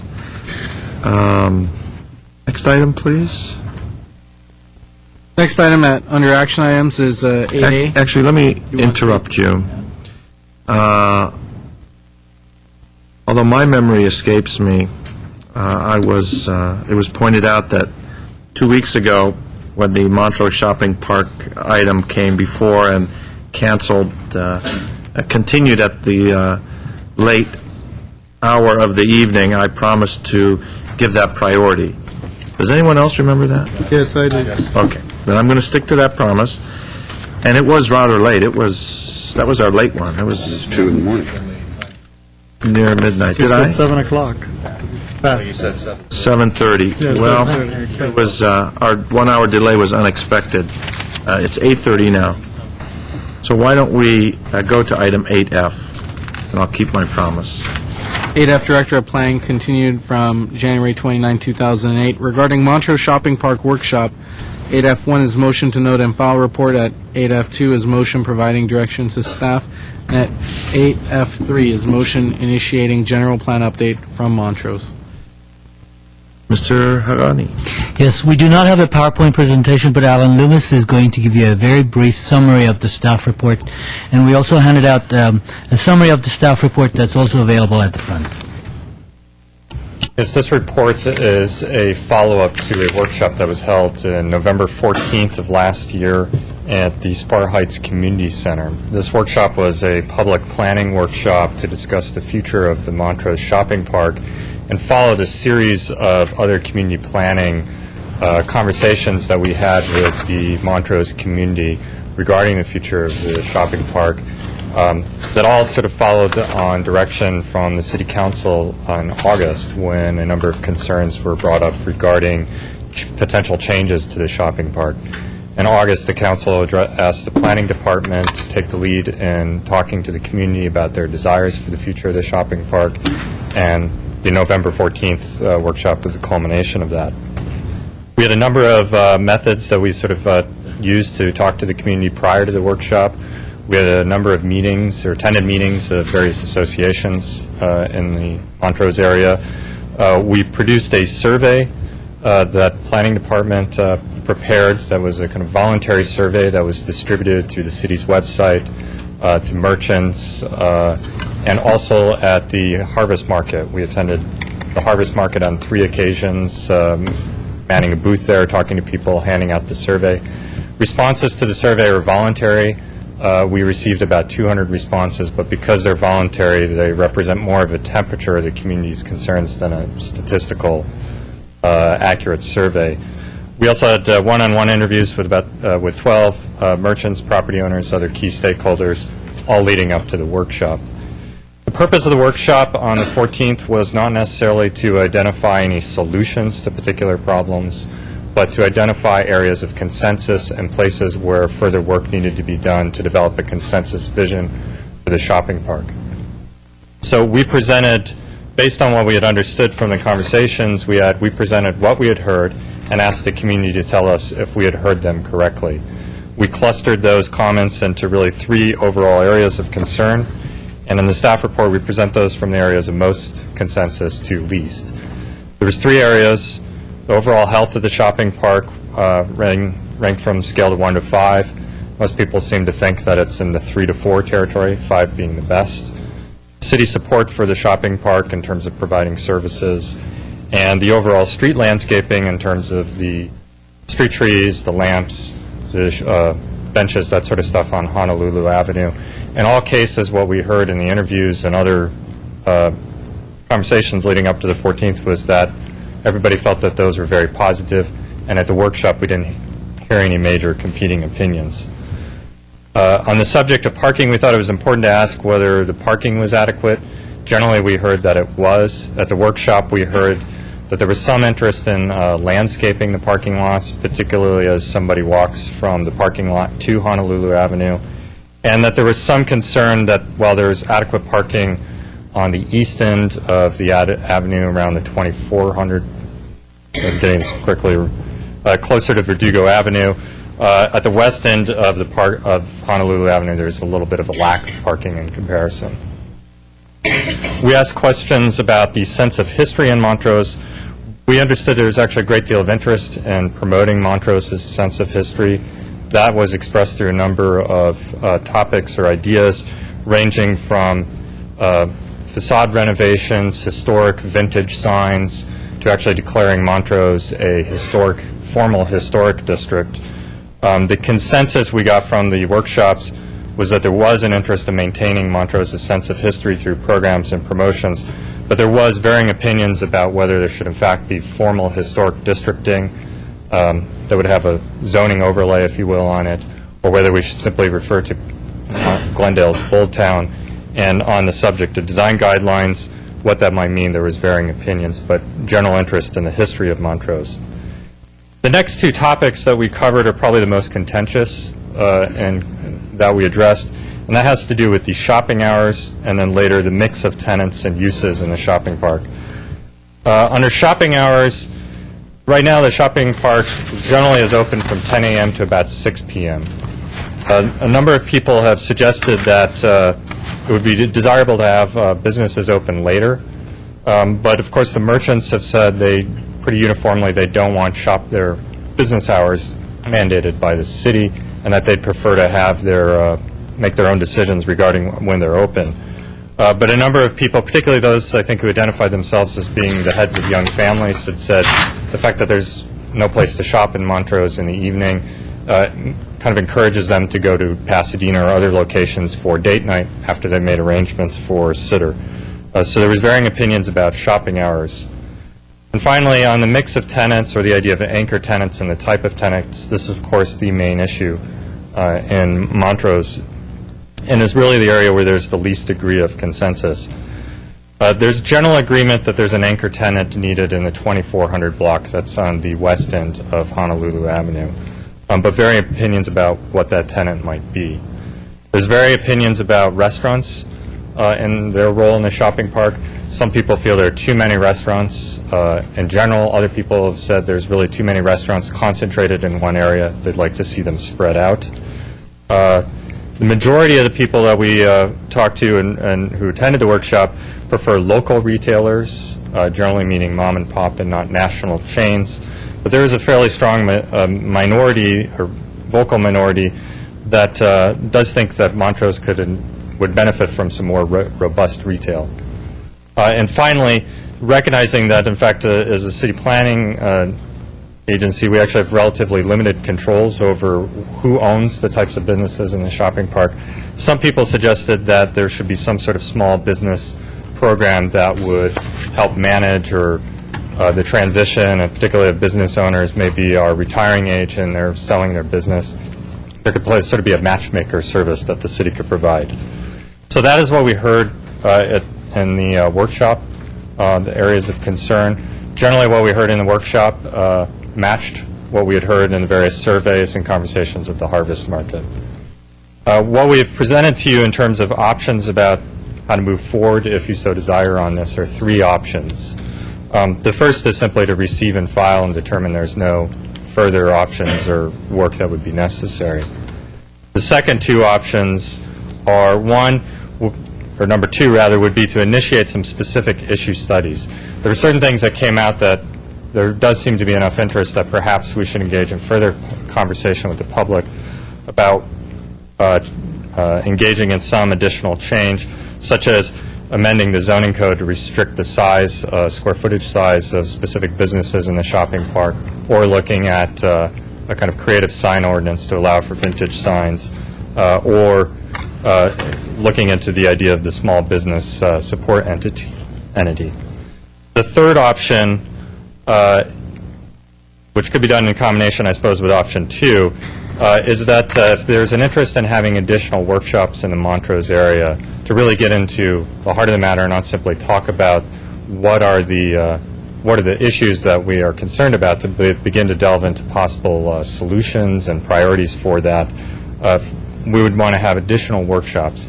And we would recommend that if we are going to have additional workshops, they should be integrated into the general plan effort, which will be starting in the middle of this year. We anticipate in the general plan effort to have exactly these kinds of workshops, starting with exploratory workshops to talk to people about their concerns, and then further follow-up workshops to talk about how to solve and address their concerns, prioritize their desires. And so it would, in fact, make a lot of sense to initiate the general plan effort from the Montrose area, given the enthusiasm they've so far displayed for this kind of planning effort. Finally, I forgot to mention we had about 120 people who attended the Montrose workshop, and anybody who gave us their mailing address at that evening received a notice of tonight's meeting. So that's very briefly the summary of the workshops. Just a general question before we get in. We do have a speaker. I know sometimes when we discuss the Montrose issue, we have different stakeholders. We've got the patrons, we've got the shop owners, we've got the property owners, we've got perhaps geographical stakeholders. Did your efforts to, in having these meetings, try to bring as many of those different, and there may be many more than that, or maybe not as many as I've stated, did you try to be as inclusive as possible in bringing all those different possible points of view together? Yes, I think we did too, and I think Mr. Drayman can probably better answer that, because we asked Mr. Drayman to actually give us some contact names, and that was, thank you very much, Mr. Drayman, and then that was a really great entree. And because we had the opportunity to meet with individuals who wouldn't otherwise have talked to each other in certain cases, we managed to engage at a different level of dialogue than they later told us they had been able to do. And after the workshop, some of the individuals who attended, and I did not know personally any of the history between these individuals or these interest groups, but they came to us and said that some of the people that were sitting next to them and they were talking together, they had not been able or willing to talk to each other in the past. So we think we managed to tap into a certain level of, different levels of interest, but I don't really know how deeply. I think Mr. Drayman can probably better answer that.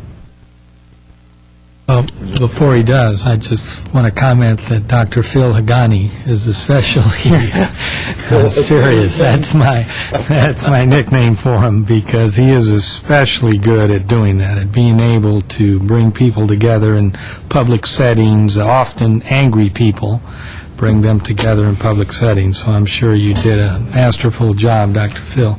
I don't think we're giving him enough justice. I was going to give him the Peace Prize along with Dr. Henry Kissinger for his efforts. Which we haven't gotten to complete peace. But anyway, I guess, Mr. Draymond, was there a good mix of, and you know the area better than...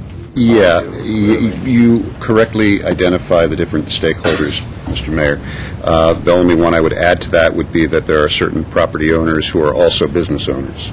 There's some crossover there.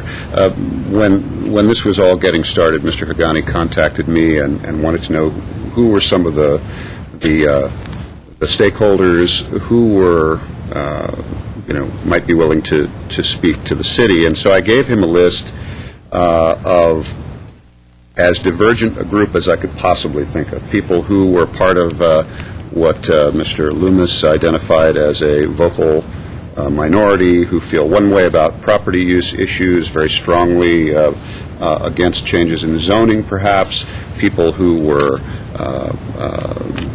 sort of strict constructionists in terms of the history of the place, don't change anything, some people who wanted to turn the place upside down, old, young, merchants, consumers, property owners, and that mix of property owners who are also operating businesses, plus some who are long-term stakeholders, property owners, business owners, and some who are relatively new. So I gave a long list. I don't even know which people on that list were contacted, but I can tell you this, having attended that workshop, most of them were in that room, so amazingly. So. Shall we hear from Mr. Dale Dawson, and then we can talk about it? How many cards? I just have one. Mr. Dawson. Good evening, Mr. Mayor, City Council, City Staff, Dale Dawson, How much President. time do you need, Mr. Dawson, before... 20 minutes. Pardon me? I was going to give you 3, but do you have more? Are your remarks longer than I'm that? real close to 3 on this one. I think we're good. Okay, very good. Thank you. If I may. On behalf of the Montrose Shopping Park Association, I want to thank the City Council and City Staff, and in particular Mr. Hagani and Mr. Loomis of the Planning Department for their diligent, thorough, and even-handed approach in preparing this report regarding the future of the Montrose Shopping Park as we know it today. We urge the City Council to carefully consider their response to this report, as increased competition for consumer spending is fast approaching with the addition of Americana at Brand, and not far behind the new La Cañada Town Center just 2 miles away. Although market forces and business cycles tend to create their own dynamic, we believe that the City of Glendale now has an opportunity to initiate programs that would have a positive and lasting influence on the future of everyone's favorite mom-and-pop district, the Montrose Shopping Park. We have already begun to brand our district in our print advertising and on our newly constructed website with the repeated phrase, "Shop Old Town Montrose." We are Glendale's Old Town, and we enthusiastically recommend some of the following initiatives to sustain and enhance our destination status. Number one, provide incentives for property and business owners to restore the building facades in town to a more historic look. Number two, create a special sign district within the shopping park that would encourage a vintage approach to creative business identification. Number three, initiate a small business task force that would be responsible for the solicitation and retention of entrepreneurial businesses, offering assistance where needed to expedite the permit process. Number four, establish an Old Town reproduction trolley line to serve the area, taking some pressure off the B line and connecting the shopping park with La Crescenta, Spar Heights, Verdugo Hills Hospital, and Descanso Gardens. 5, actively promote Montrose as the city's official Old Town district, particularly with regard to visitors and conventions as more hotels come online in Glendale. 6, recruit a significant and appropriate retail anchor for the west end of town. 7, remain true to our special zoning requirements as they stand today, permitting only retail use on ground floor. And finally, pay particular attention to the mix of tenants, as well as the adjacencies of similar businesses. As an example, no Starbucks across the street from Coffee Bean and Tea Leaf. Also, please take note of the current proliferation of restaurants entering the park, particularly in the 2200 block of Honolulu Avenue. And thank you all again for your timely response to these issues. Together we can ensure the future viability of the merchants of the Montrose Shopping Park. And an additional thank you for the landscaping, which is going in right now as we speak, and we're looking better by the minute. Questions? I have a question, but I'll go to Mr. Yusefian. I have a question. Do you have that? Could we get that? I provided copies for the bullet points to all of you. I believe Mr. Kosaki It has all the bullet points? Everything should be right in front of you, everything I just read, and a little more. It's not that. It's a letter. It says address to City Council. Under here somewhere. It's on the desk when I came up. Up there somewhere. Okay. Not, I have another one. You can have mine. I found it. Okay. So many papers. Okay. I just want to say thank you very much for coming. I think those 8 points were pretty much when we had a meeting, all those 8 points were brought up. There's only one thing that staff has not talked about, and we talked about this also at that meeting, was a possibility of hiring a specialized consultant who their specialty is open air malls or the type of venues that Montrose is, to kind of do a research as far as the business point of it is concerned, to let your association and the property owners, let them know what they should do as far as the economic health of the Montrose Shopping Park. I mean, some of the issues you're dealing with, it's dealing with its history, it's dealing with its zoning, it's dealing with its signage, and so on and so forth. But one thing that I see missing in here is the economic health of it, because a place could look beautiful, and it could be historic, and you could have a trolley going up and down, but if you have the wrong mix of tenants, you're not going to attract the public to get there, and you're going to have competition from La Cañada, who they're going to spend the money to get the right mix of tenants to basically steal, customers from you. So is that something that you want to add to this list, or you guys just don't want to do that? No, I have that pretty much in mind under bullet point number 8, where we need to deal with the mix of tenants. It is a fragile mix within the Montrose Shopping Park. It's not like a mall. It's not a real concrete structure with an anchor at two ends and every food court and everything in the middle. It's a very fragile structure.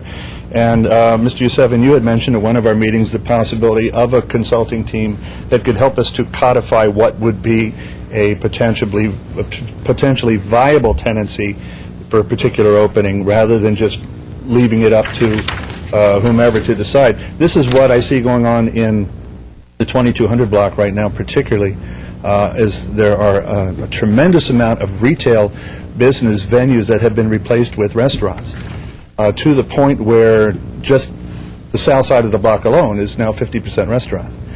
And that kind of a mix at some point begins to hurt the shopping aspect of the park if we don't protect the retail. So I don't know how to codify that. I think that was a problem from the beginning, is how do you codify what you feel would work? But yeah, I think that's a very important aspect of this. Well, the consultant will have a plan. It will have an economic plan, and that's generally what they do with malls. And they will tell you, these are the number of restaurants you should have. These are the number of hairdressers you should have. They should be this far apart from each other. Or in some cases, you want to cluster the restaurants because they draw on each other. You walk in, you can't get sit down, you just walk down to the next one. But you don't want to put all of them in one place because then nobody will ever walk a few more blocks. So I'm not an expert in that, and I don't think any of us in this room are, and I don't think planning people are either. That's a very specialized field, and as I talked to Mr. Loomis about this, he told me that he knew specific people who do this type of work, but there will be a cost attached to it. I'd like to maybe find out later on from one of them what the cost is, because I think, for me, I don't mind doing all of these 8 points. I have no problem with them. But I think economic viability of the center is the utmost important thing to the Montrose. And I don't mind spending more money to get a consultant to do that study, because I think it's going to be important down the road. No, I agree. When you first mentioned it at our shopping park meeting, I thought that was probably the best way to approach item 8 with mix and adjacencies, is to have it done as a formal study. Because now you have a consultant, he's telling you what it is, so you're not in the mercy of a property owner who says, oh, this guy's paying my lease, I'm just going to lease it to him, and he's going to keep turning over. It doesn't do good when you have empty storefronts. Well, it lifts it above the realm of differing opinions, too, and we have many of those, which would be a good thing. Okay. Mr. Drain? Well, I just wanted to interject this point. Mr. Yusefian reminds me, in addition to the different people that the planning department spoke to, also there were some organized meetings that were referenced, but that helps to answer your question, Mr. Mayor, but were all the divergent opinions listened to? There was a meeting with some planning and redevelopment, the city manager, and I was there with the Montrose Commercial Property Owners Association. Then there was also a meeting with the Montrose Shopping Park Association, which Councilmember Yusefian attended. So you had, on one hand, a meeting with merchants and merchant property owners, and one with property owners primarily, but also some of whom were property owners. And also, Mr. Mayor, I don't know who else was copied on this, but I have an email from one of those people, a rather large business owner in our little town, who is also a business owner and property owner of longstanding, could not be here, wanted her email included. I don't know whether, it's not very long, I don't know whether you would like that read, or it was from, let me just tell you, it was from Andy McClure, Misa, and their family owns Montrose Travel. What do you have to say? And be happy to read that into the record if you allow me. She writes, I have just read through the report that will be given to the City Council tomorrow night regarding Montrose. A few comments. There is an extremely limited number of respondents. Where are the thousands of people who didn't respond to your surveys, shopping and eating? There are other adjacent communities that provide what consumers want, and they patronize those areas. Whether it's expanded hours, better variety / mix of stores, or price, people are unwilling to drive into Montrose as a destination without those elements. On the other hand, Montrose is a wonderful place for the occasional visit to a special restaurant or that perfect little shop, service, or company visit. It's also great for people who can walk into town. Is this enough to sustain its health? I live in Sierra Madre, which is very similar to Montrose. We love the fact that we can walk into town for dinner in the evening, but we do not patronize the retail shops at all. Why? They don't serve our needs, variety as well as ours. Montrose is Montrose is the same type of microcosm. Either Montrose needs to step up and provide what the consumer wants, or it should be secure in what it is now, a cute, quaint little town that people use occasionally, but not for all their needs. Regards, Andy Misa. And she asks that this be passed along. So I wasn't sure who all this went to, but I wanted to make sure that opinion was also included. I actually have a copy of that email. All of the council members of Mr. Starbird were copied. And Mr. Mayor, in my mind, I think that speaks to why you need to have a consultant to look at the economic health of it. Because eventually, I hate to say this, shoppers, they're king. They're the ones who make a decision. If you don't have the right thing, they'll just go wherever they want to go. And so you got to find out what is it they want and how you can provide that service to bring them in, because there's a lot of competition out there. Everybody's looking for the same person so they could drag them in and empty their pockets legally.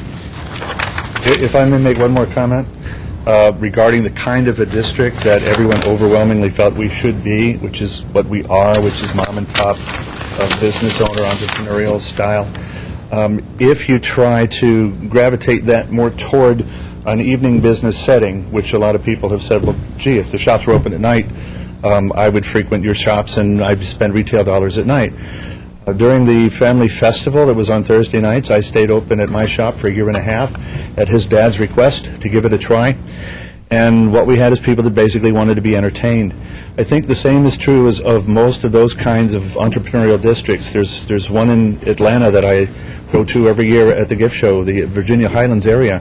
The restaurants are busy, the shops that stay open have people walking through wanting to be entertained, but they're not purchasing anything. There's no bags leaving with anything in them. And I think to some of the comments asking why don't the merchants stay open later, mom and pop are already putting in their 10, 12, 14 hours a day, their 6, 7 days a week, and at some point they need to go home. If you want to have both, you probably will lose mom and pop in the process, because only those kinds of business are sustainable with that kind of staff.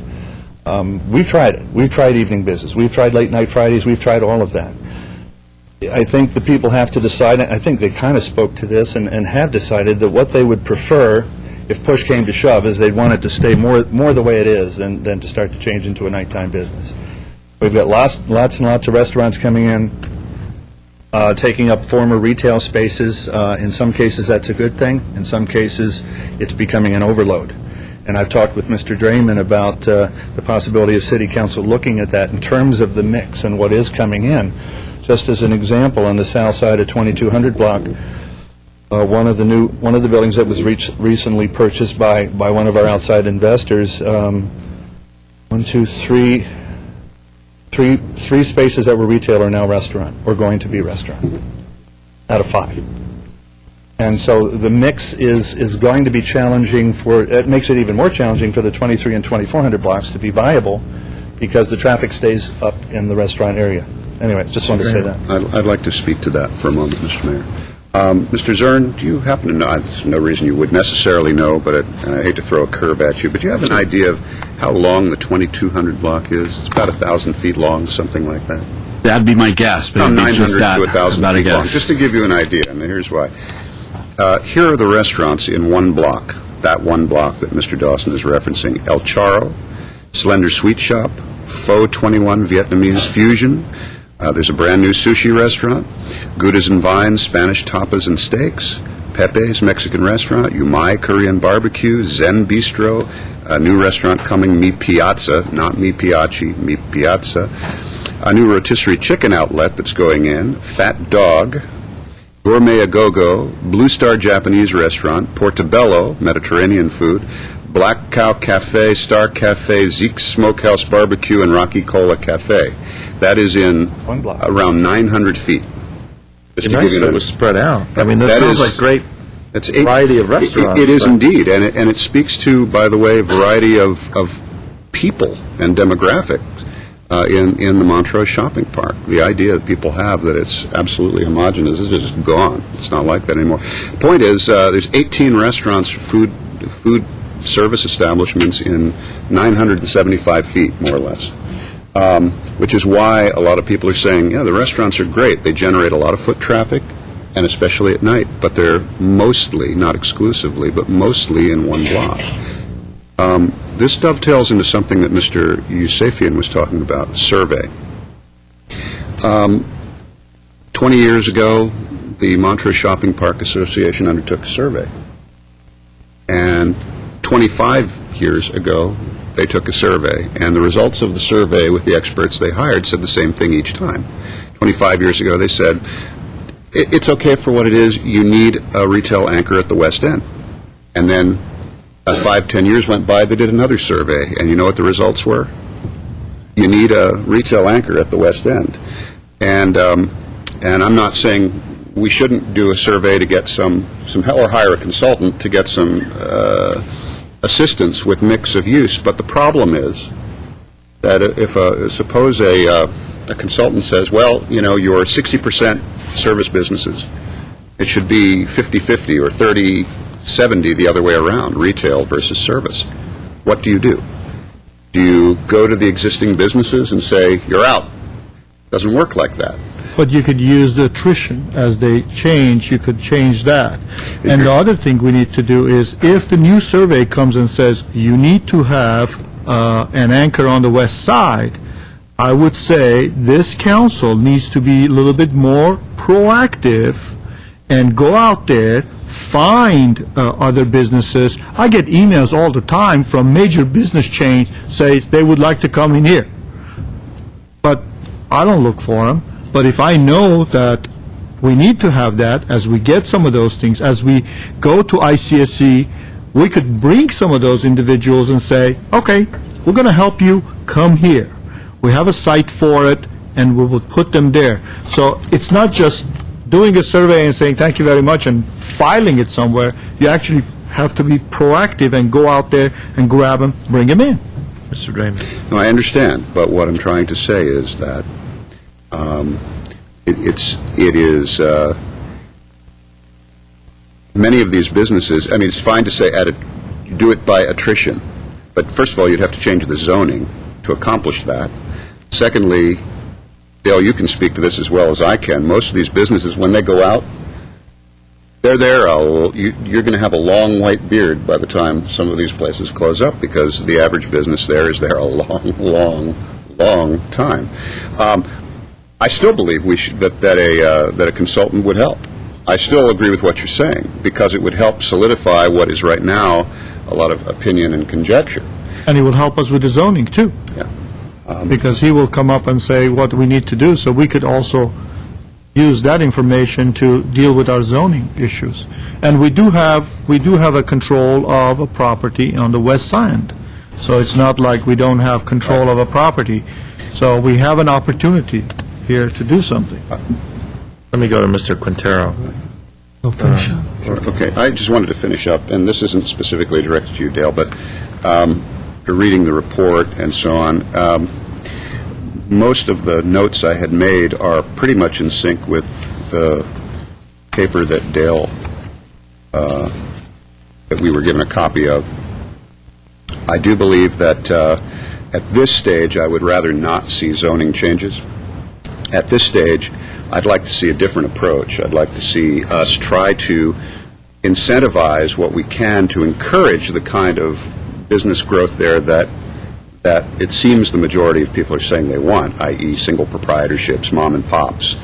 So in other words, rather than create some kind of punitive zoning that puts a hammerlock on property owners, let's see if we can incentivize prospective entrepreneurs who are mom and pops to open in Montrose. That's the other way of approaching this. I would also like to see design guidelines that include creative signs, animated signs, blade signs, character signs. I think so. The creation of a special sign district that relates to the nostalgic feel of the town itself. I like the issue that's mentioned here to investigate the parameters or structure of funding as a mechanism for city-sponsored small business support entity.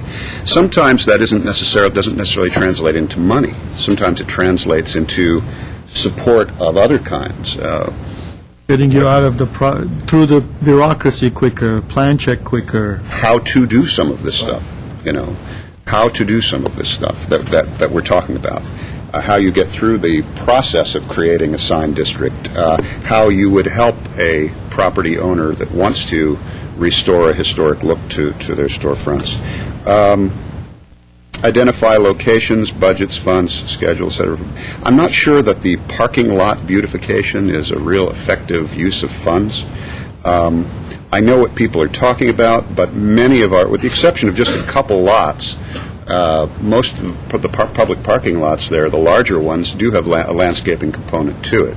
The ones that do not tend to be small, narrow lots that where a house was knocked down, a small house was knocked down somewhere along the way and purchased and turned into a parking lot. I'm not sure that's a real fine way to spend money at this point. I think that assistance with facade improvement is a very big deal. Remember, most of the storefronts there are 20-foot storefronts. That was the original Montrose storefront. It is not that difficult to, and these were not complex building designs, by the way. They were very rudimentary, very simple, mostly done with tile and stucco. To help with facade improvement there, I don't know how we would do that, but I think it's something we need to look into to see if there's some assistance we can provide to property owners and or tenants with the help of their property owners to accomplish that, to bring back a historic look, if not restore the facade. And then I would add a couple of things that are not on this. It was mentioned earlier, Old Town designation. I just want to make it very clear, I'm not talking about turning Montrose Shopping Park into Old Town Pasadena. I'm talking about a designation by name to assist the various merchant associations that are there to help brand the district and to help promote the district as a venue in the city of Glendale.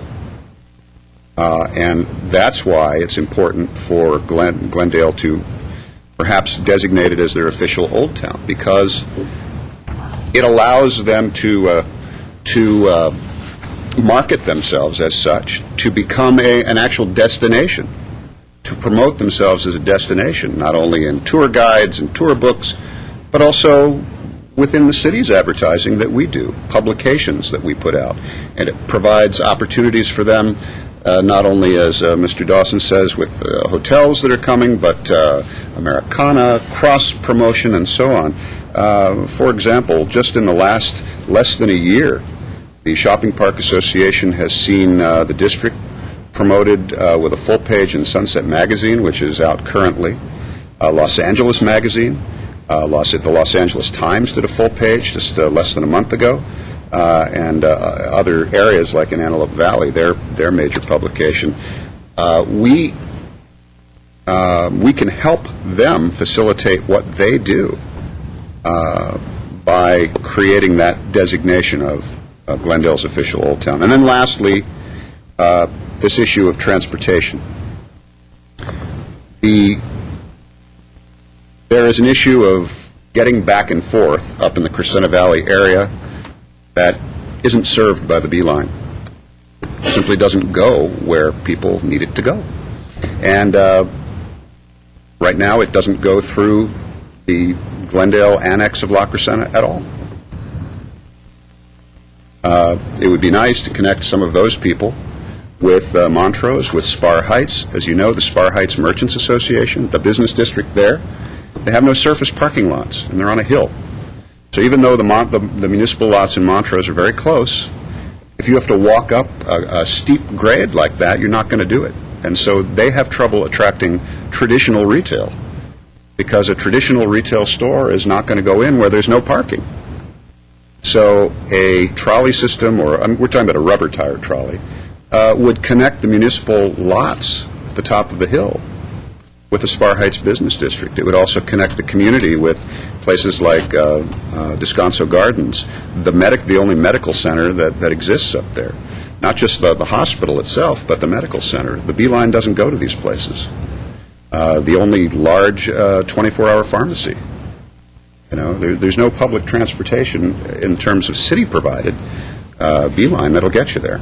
So anyway, those are some of my thoughts, Mr. Mayor, and again, I would stress I don't see this as zoning changes being the way to go right now. I see it as trying to use a carrot approach to encourage more mom and pops, and obviously a retail anchor in the 2400 block is a big issue. I'm not sure I understood, Mr. Loomis, when you were talking about lack of parking at the west end. That's where we have the former Ford lot. It's a huge parking lot that is underutilized. There was some, I think, confusion that if a retail anchor went there that we would lose parking, because any retail anchor that went there would obviously still have a parking component. And one other thing in your report, as last we found out from the city's records, Montrose Shopping Park, just within the shopping park district, is about 900 employees. Fortunately, they're not all full-time, or you'd never be able to park there. So, anyway, that's it for me. Thank you. Ms. Quintero. Mr. Dawson, I want to thank you for your presentation. And let me say, no one knows Montrose better than the merchants that have been there all of these years. So when you give us 8 points that are important to you, then I obviously have to listen. And I pretty much agree with everything that you've mentioned in your presentation today. I'll go right down the line. The idea of providing incentives for the facades, I think, is a very, very good idea.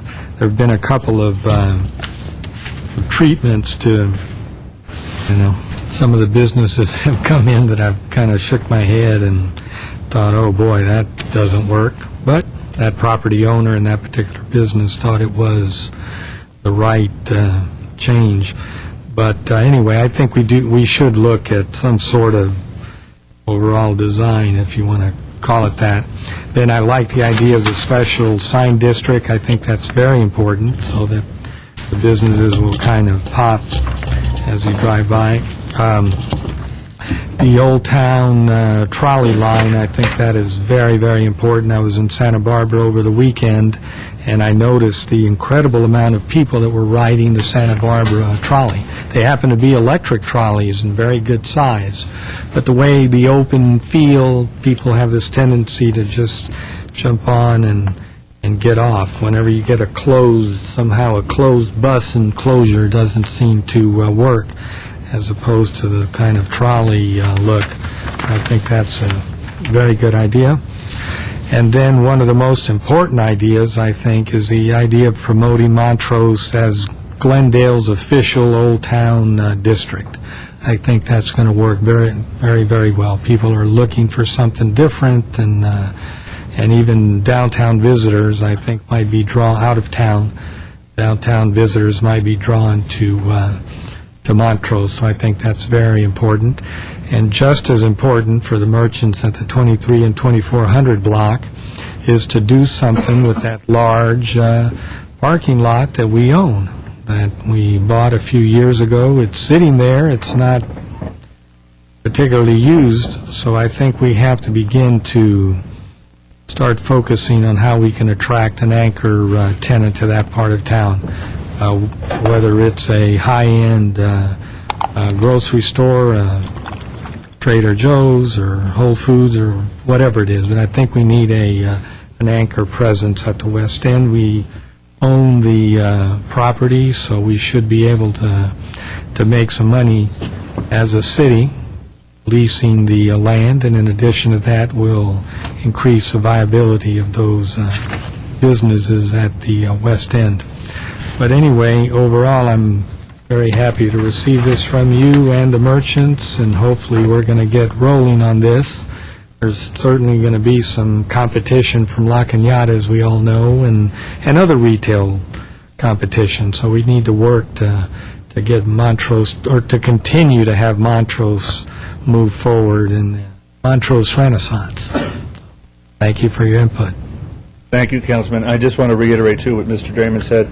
We talk a lot, as I'm sure you must know, and because he's part of our association. And so we have concluded there's so many proactive and preemptive things that can be done, rather than take a punitive route, rather than take a restrictive route with zoning codes. Let's, put that on the back burner. There's at least 7, 8, 9 things we can move toward that will enhance and develop and hopefully lift up some of the businesses in that community so that we are more viable and we can survive what's about to come. So I think we've got a lot that we can do as a group. Thank you. Thank you. And I think I echo a lot of the remarks already made. I think the bottom line, though, is the economic success of the merchants there.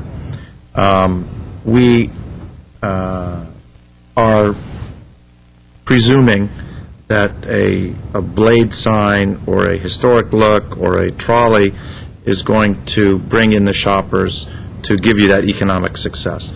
I'm not a marketing expert, and I'm sure marketing this type of district is a sub-specialty.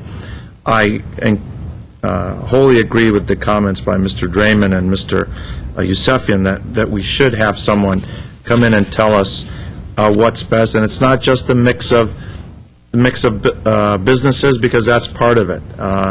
It could be the way parking is arranged, the way patrons are taken from their cars to the shops. Maybe it's a shuttle service. Maybe it's more benches. Maybe it's more trees. Maybe it's a host of other things that I, as a neophyte in the advertising and marketing for open-air malls, maybe it's just the simple designation of Old Town. Maybe it's recreating facades not to what they used to be, but to a Disneyland Main Street type, where it wasn't like this originally, but it certainly gives it a certain air that may bring the people in. The key is bringing the people in to shop and feel comfortable, whether it's to eat. Are there still a lot of beauty shops in there? And that's an unusual observation. That's almost 30 in 3 blocks. Not that there's anything wrong with beauty shops, but again, we're talking about the mix. Maybe that's great. Maybe that's a great thing, because maybe it brings the shoppers in that are going to hit different stores while they're waiting for their appointment or afterwards, or maybe they feel special and they're going to buy that handbag or that, what do they sell at Faye's? Corsets or... everything from intimate apparel to dresses to... and whatever it might be. So I'd love to have an expert's input to mesh with the ideas that Mr. Dawson has put forth, and let's take some steps on it. I don't think La Cañada's town center should be any type of competition to Montrose. I just don't think that building something brand new is going to have any sort of ambiance compared to what we have in Montrose.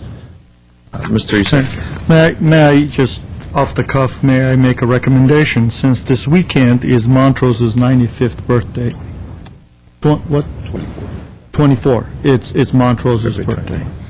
Wouldn't be a good gesture on behalf of this council to show that we are actually going to do something about it, is to basically vote on a resolution next week to name Montrose our Old Town, and then present that resolution at the birthday party. If you'll show up.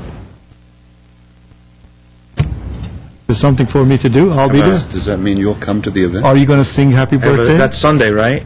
24th. My son has a swim meet. If Darlene will take him to the El Monte Aquatic Complex, I will be happy to attend the... But do you guys think, I mean... Is there anything more than just giving it a name, Mr. Hagani? All it takes is a resolution, right? Is that how you I mean, achieve that? does this have to go before the Planning Commission or those sort of... No, it's just a name. This is not a zone change, therefore, if it's a branding and marketing strategy, it's actually beyond land use, and it's not Old something Town the planning Montrose. department needs. Town with an E at the end? Old with an E at the end? Okay, let's put it on the agenda and... Yeah, I think that would be Chew on a that for good a while. start, and then go there. And my second thing will be is, as some of my colleagues says, before we jump out there and do all this other thing, I would like to have a staff come back with a name of a consultant and what the cost is going to be to actually go out there and look at its economic health. Old Town. That would be fine. We can come back with some information on that as to what sort of services are available out there, what the approximate cost is, and then we can decide if we want to go that route. Yeah. If I may, Mr. Mayor, this particular idea and several other ideas actually that were listed out, perhaps the plan go beyond the expertise of the planning department. We will work with the city manager and to determine which department has the expertise to take the lead on each one of these things, and we'll include that in our report. Okay. Thank you. Okay. Good. So we're giving direction to staff. Sounds good. The actual action item is to motion to note and file report. So we gave motion providing direction to staff, I believe. We didn't get to the general plan update issue. So I'll move the Well, not to be, 8F2. before you move, not to be a fly in the ointment, Oh, be a fly, what the heck. okay? There are a number of issues that were raised and suggestions that were raised.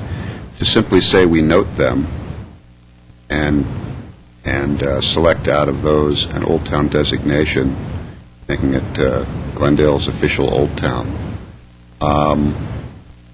When are we coming back to those to look at them? Because we're talking about a sign plan, a special sign plan. We're looking at, discussion about facade improvements. Let me just say something, Mr. Mayor, with regard to this. The thing that makes this district work to the extent that it has all these years is its charm. And allowing that district to capitalize on what it is that makes it special creates a venue that visitors will want to come see. That's why the discussion of sign districts, that's why the discussion of facade, as you put it, not really, not necessarily, even in some cases, taking them back to their original look, but a historic look. Historic Retro, look. historic. Yeah, just the bottom line with all of that, these are things that capitalize on the history, tradition, and the charm of the district. That is what makes it marketable. That is what makes it saleable. You talk about a survey that deals with tenant mixes and input we might be overlooking. I'm all for that. However, I don't want to just simply say, okay, and we're going to note and file, and that's that, because it sort of is a waste of the effort that's gone into this. Well, Mr. Draymond, I don't think I wanted to just note and file and just put it aside. I think we should get the consultant, and the consultant in the process of doing their study may come back to us and say, you know what, while, let's say, neon signs may be retro, 1950s, that's not the right thing to do for this location. These are the type of signs that should be considered. So the staff will be working with them. And I think staff is going to go back and come back with some ideas for us. I have no clue what they're going to suggest as far as the sign program is concerned. If I didn't make a mistake, I think Mr. Agani says that he's going to basically have a work program and dedicate certain things that they have expertise they will deal with, things that they don't have expertise they will rely on other departments. Am I right? Mr. Starbird. Chair has the answer. Yes, Mr. Starbird. Oh, that's, you're getting too good. Well, he saw my hand. As I say, he might be planning director, he's not stupid, you know. Well, Mr. Mayor, I would have taken away from your conversation, whether you noted and filed or whether you gave a specific direction, essentially to begin to identify the specific staff, as Mr. Hagani indicated, who would be following up on each and every one of these items. I heard an expression of interest in every one of them. I don't think a lot of them should be held up pending the decision on a consultant. I think we can begin to put a lot of groundwork together, whether it's a transportation system that I think you're going to have to chew a lot more on before you implement something, because they're going to have very large budget implications, to a lot of the other items that there's going to need to be a lot of involvement with merchants and property owners before you take a step. But I suspect, as Mr. Hagani indicated, that this is going to involve public works, planning, development services, maybe even community development and housing, to look at different ways that we can begin to address a number of these items. So I would anticipate bringing you back a bit of an action plan relative to each of these ideas with some framework as to time and scope, that we then begin to bring them back to you in the balance of this fiscal year and the upcoming fiscal year, because some of them are just going to take some time.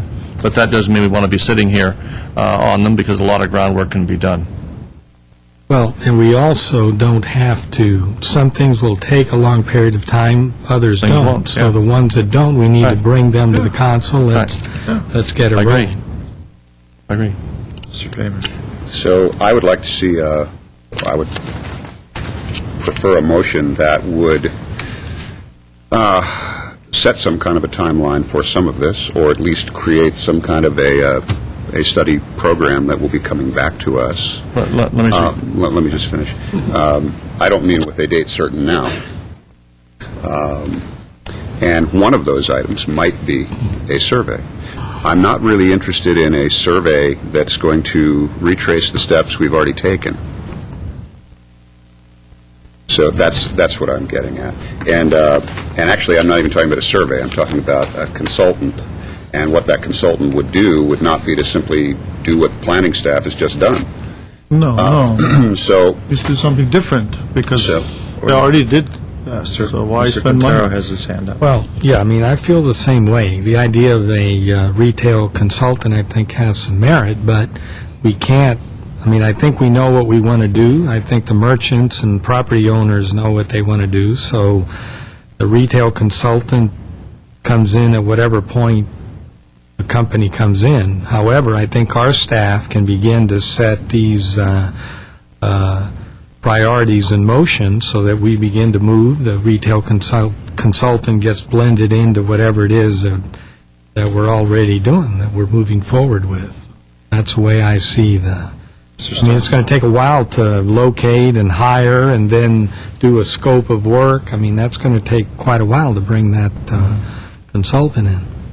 Mr. Starbird. Well, because some of these things could be implemented quickly, and there may be a very quick consensus by all the stakeholders to move on something, and others may take more time, whether it's economics or just getting the work done or building a consensus, let me suggest that a motion be made to direct the city manager to bring you back an action plan on each of these items with a time frame and a bit of a scope of what it will be, so you have some sense then that you can have then a plan that you can approve with a time frame on these items, so then we'll know who needs to do what work and what time frame they have to get it done. I would like to make that motion.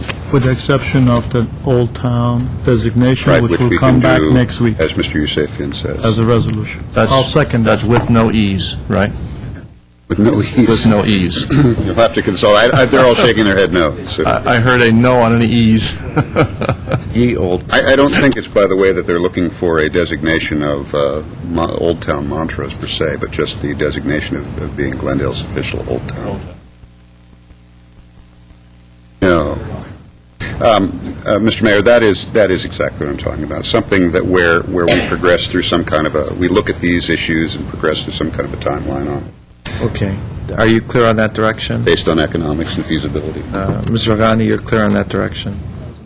Yes, I think the direction was the city I manager, understand, and we will work but together. in Yes. the manner that I have everything Mr. down. Starbird stated it. Yes. Okay. I don't think we need to take roll. If there's no objection, that will be the direction. No objection, but unanimous consent. Unanimous consent, by acclamation. Okay, let's move back where we left off, Mr. Kasaki. And 8A is city manager regarding consideration of federal appropriation requests for fiscal year 2008-2009. 8A1 is motion prioritizing appropriation requests and authorizing submission of federal appropriation requests for fiscal year 2008-2009. Yes. Good evening, Mayor Najarian. Mr. Taktalian. Good evening, Mayor Najarian, members of council. My name is John Taktalian. I work out of the city manager's office. And item 8A is a report seeking consideration of federal appropriation requests for fiscal year 2008-2009. Annually, the city staff attempts to compile a number of project proposals, which we at some point prioritize and submit to the city council for consideration to submit to our federal legislators for federal appropriations. This year, we did the same thing, and we actually came up with 15 individual projects from 5 various departments. It should be noted that in previous years, over the last 5 years specifically, we've actually been successful in securing approximately $4 million in federal appropriations. Last year alone, it was approximately $1 million for a couple of projects. One was the at-grade rail crossings, and the other was for the ISIS project. Specifically, the projects that we have actually compiled and submitted for your consideration will be submitted to the Office of Congressman Adam Schiff, Senator Barbara Boxer, and Senator Dianne Feinstein. I should note that it's become evident over the last couple of years that there is very limited funding for various brick-and-mortar type projects. Those include projects like the construction of libraries and swimming pools. So if the city decides that we were going to submit projects or proposals for those types of projects, that the dollar amount not exceed $800,000. And specifically, under the FTA account, it should be noted that the maximum request should not exceed $2.5 million.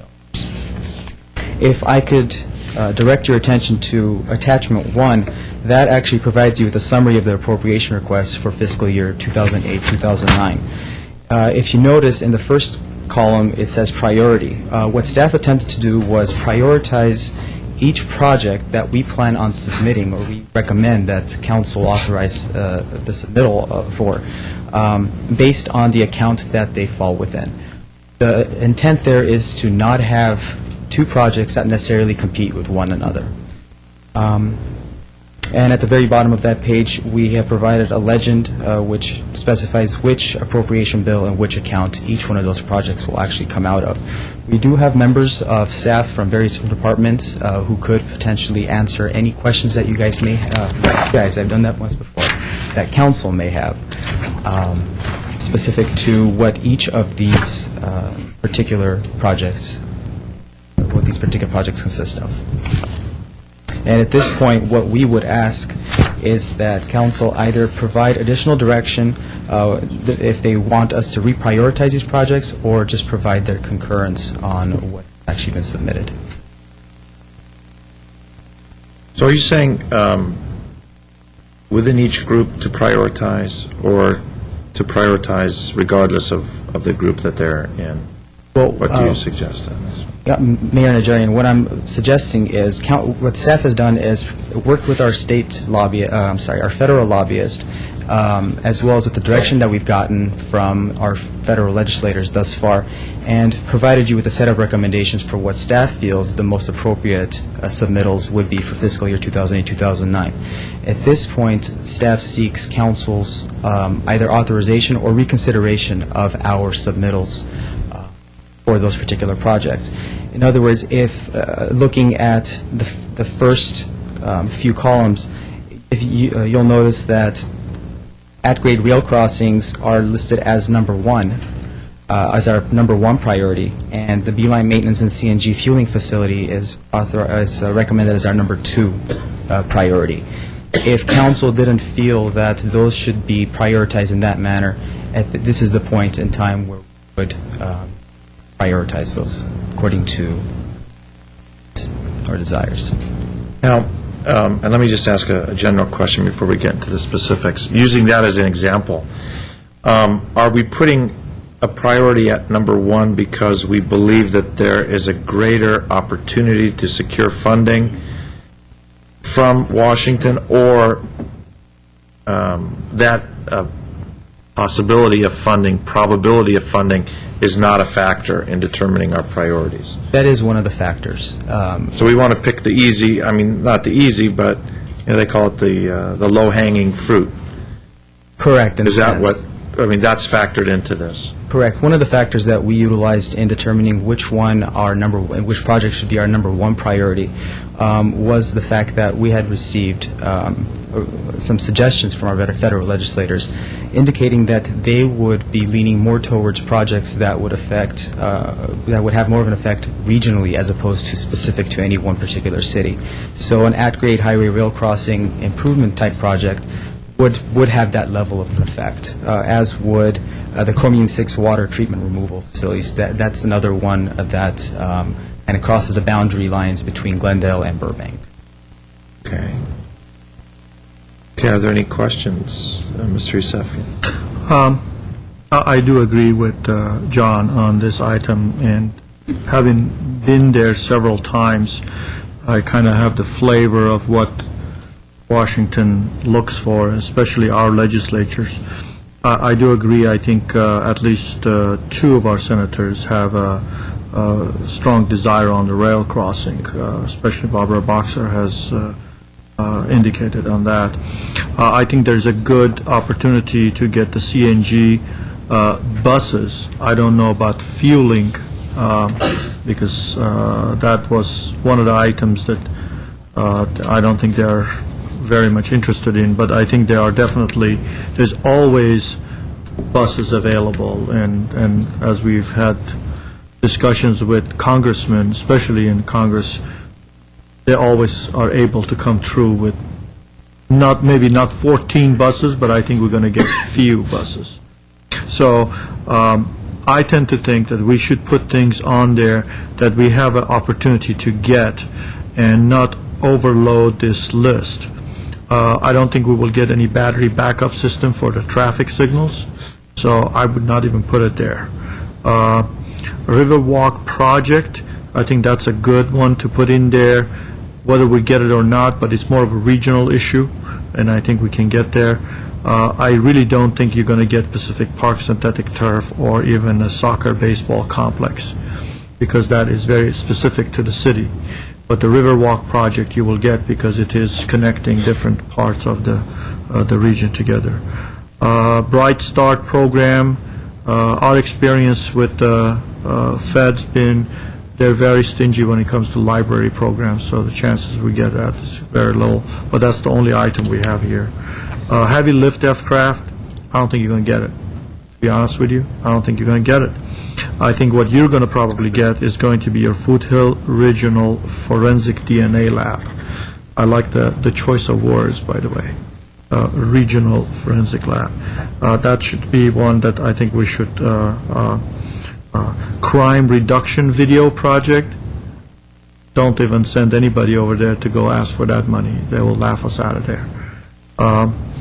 Water and power, I think chromium-6 water terminal treatment, that is one item I think Congressman Schiff is going to push for, and he will definitely, this is also a regional thing, and it has a bigger effect, not just on our own state, also nationwide. There's a lot of issues with chromium other places, so they're looking at us to come up with ways to deal with that. So I think this will be an item that could definitely be.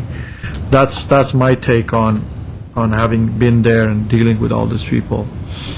And there's no guarantee you're going to get all of those things that I think we may get, but at least you reduce the list. Mr. Draymond. I have a question for Mr. Councilmember Yusefian. In your list, I may have just missed it, I'm sorry if I did, the Site A soccer baseball complex. You probably won't get that because it's in our site. It's Glendale specific, unless we change the name. To? regional sports facility baseball. I mean, they like to see the word regional recreation. So they think that it's bigger than just City of Glendale. Absolutely, Mayor Najarian and council members.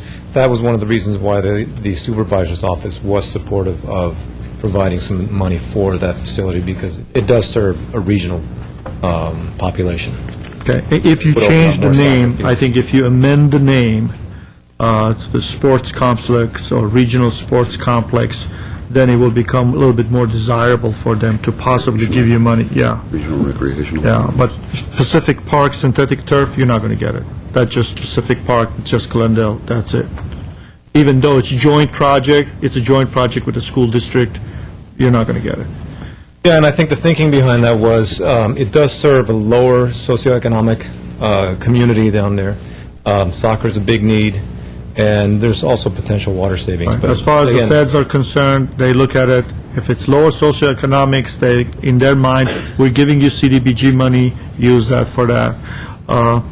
The other thing that I found out is, as we go talk to this congressman, remember, everybody else is talking to them, too. They have other constituencies who are talking to them.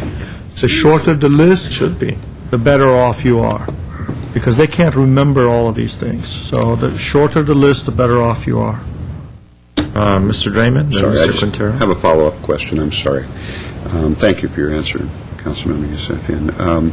I just was curious if any of my colleagues up here also have any experience with, in other words, whether Mr. Yusefian's experience as he relates it is jibes with your own.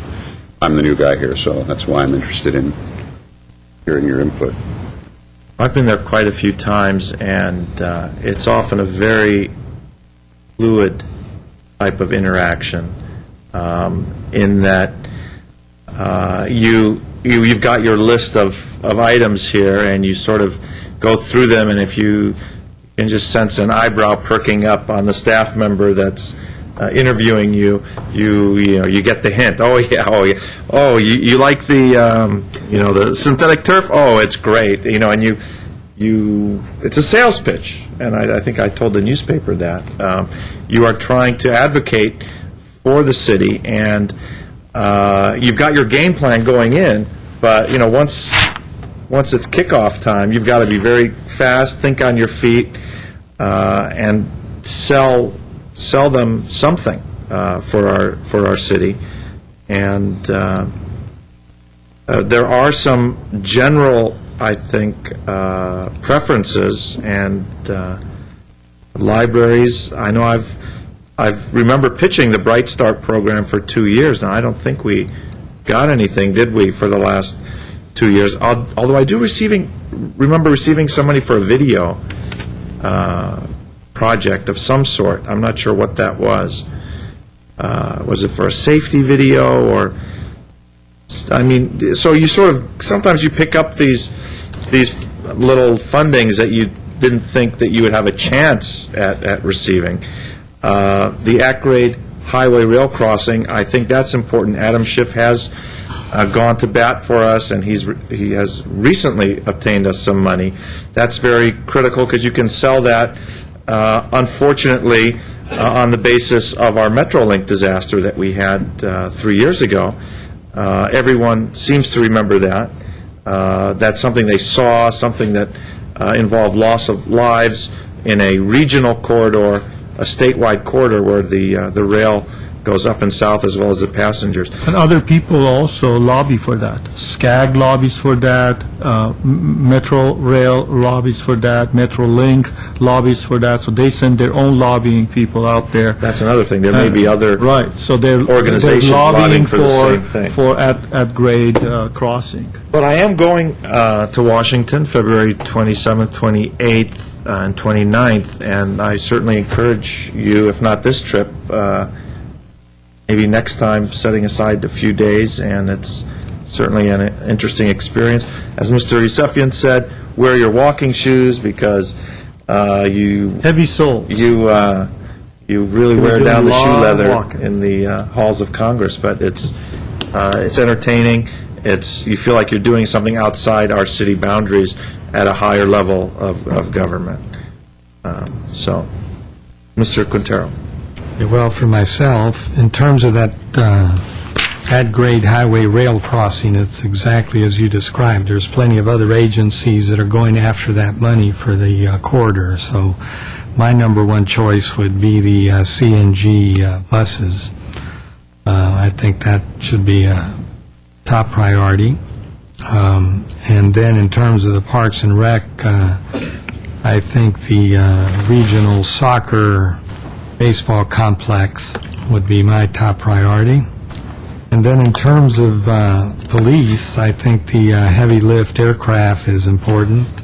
And actually, the crime reduction video may tie into some of the Homeland Security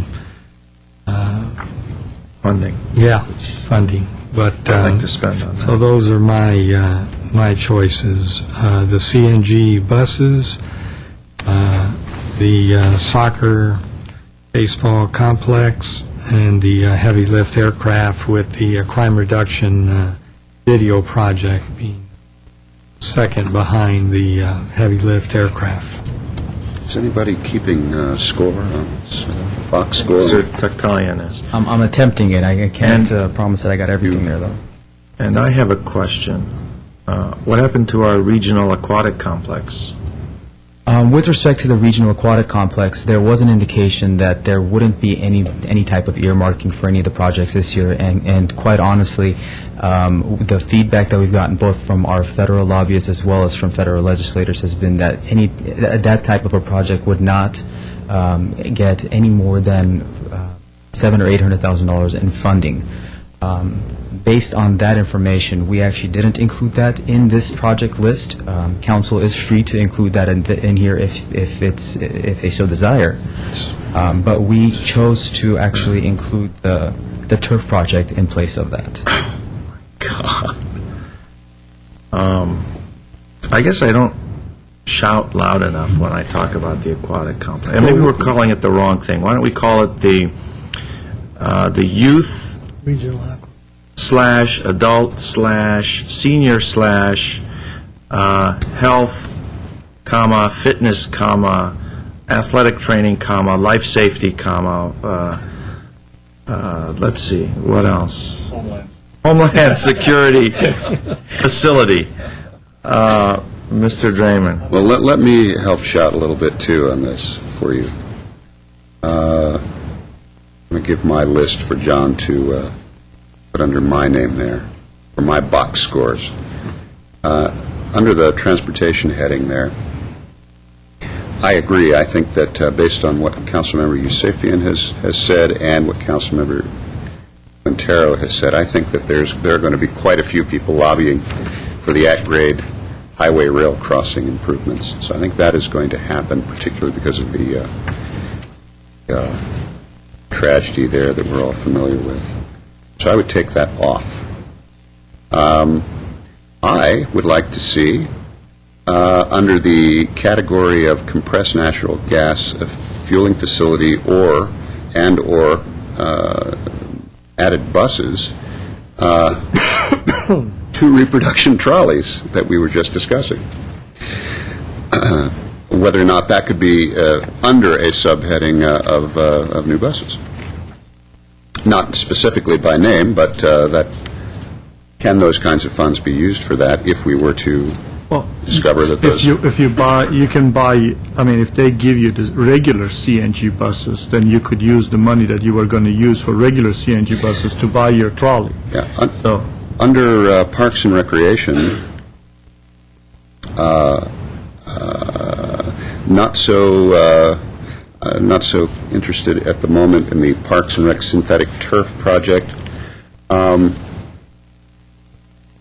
Can our regional, or what will we call it? It's a joint.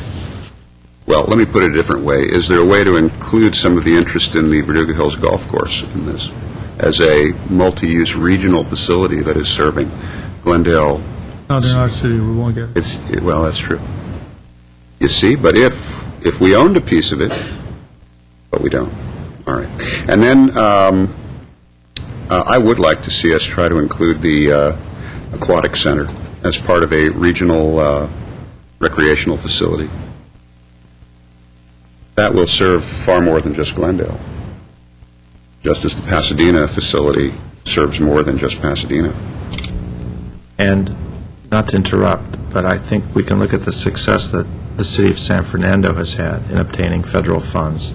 Although their situation is not directly analogous to ours, and although I was somewhat facetious with the different names that I put, I mean, it's all in how you package it. We can call it Future Navy SEAL Training Facility, and we'll get federal Homeland Security funds.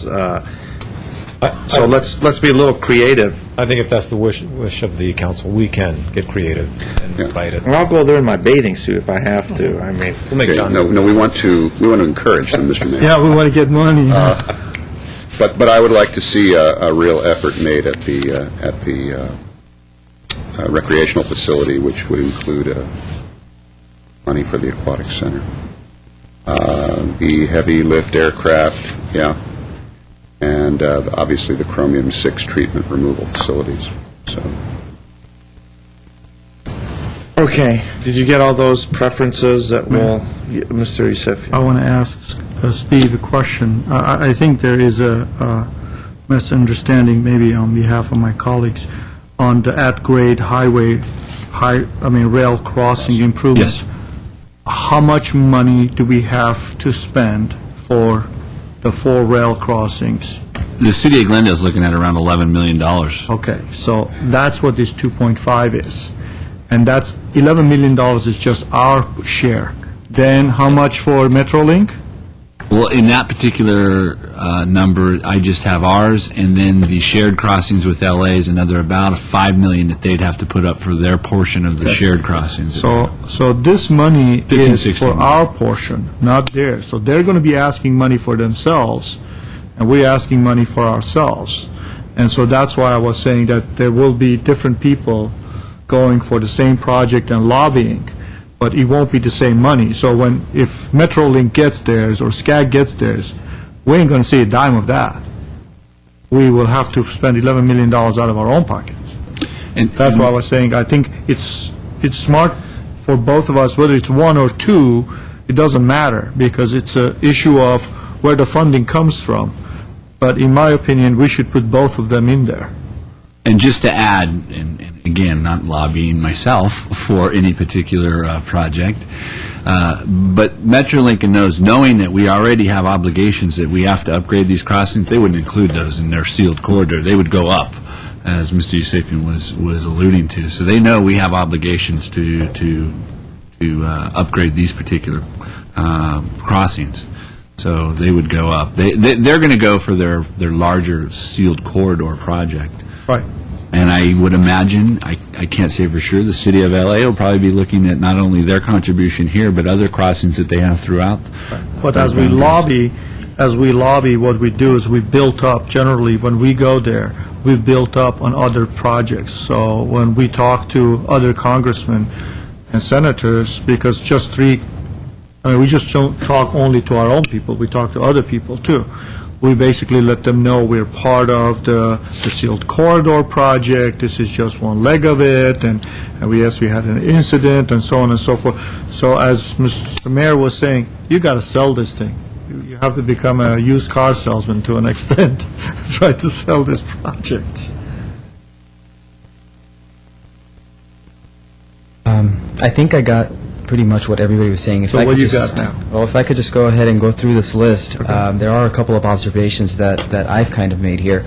In trying to prioritize the projects the way council kind of indicated on a personal basis, there are a number of projects that do compete against one another, and it would be recommended that we do prioritize them. For example, there was obviously some agreement that the Beeline maintenance and CNG facility with the 2 trolleys and the compressed natural gas buses be a priority. That's what I got here. Unfortunately, they both compete under the same account. What has been suggested to us is we would need to pick one as our top priority and the second one as our second priority. If you'd like, I can quickly go through these and kind of just give you the two options, and you guys, and the council can tell me which one will be their first and which one will be their second. Fine. Okay, why don't you go through, start with transportation and... All right. Under transportation, the Beeline Maintenance and CNG Fueling Facility and compressed natural gas buses fall under the same account, which is FTA. I would just need some direction as to what council would like as their top priority under that particular... I think we need the fueling facility, because we're running our buses to Burbank every night to fill them up and bring them back. Oh, that's $2.4 million.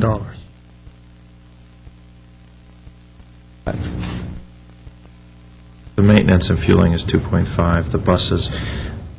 I mean, we have other opportunities for buses through MTA and other It's fine. things, so...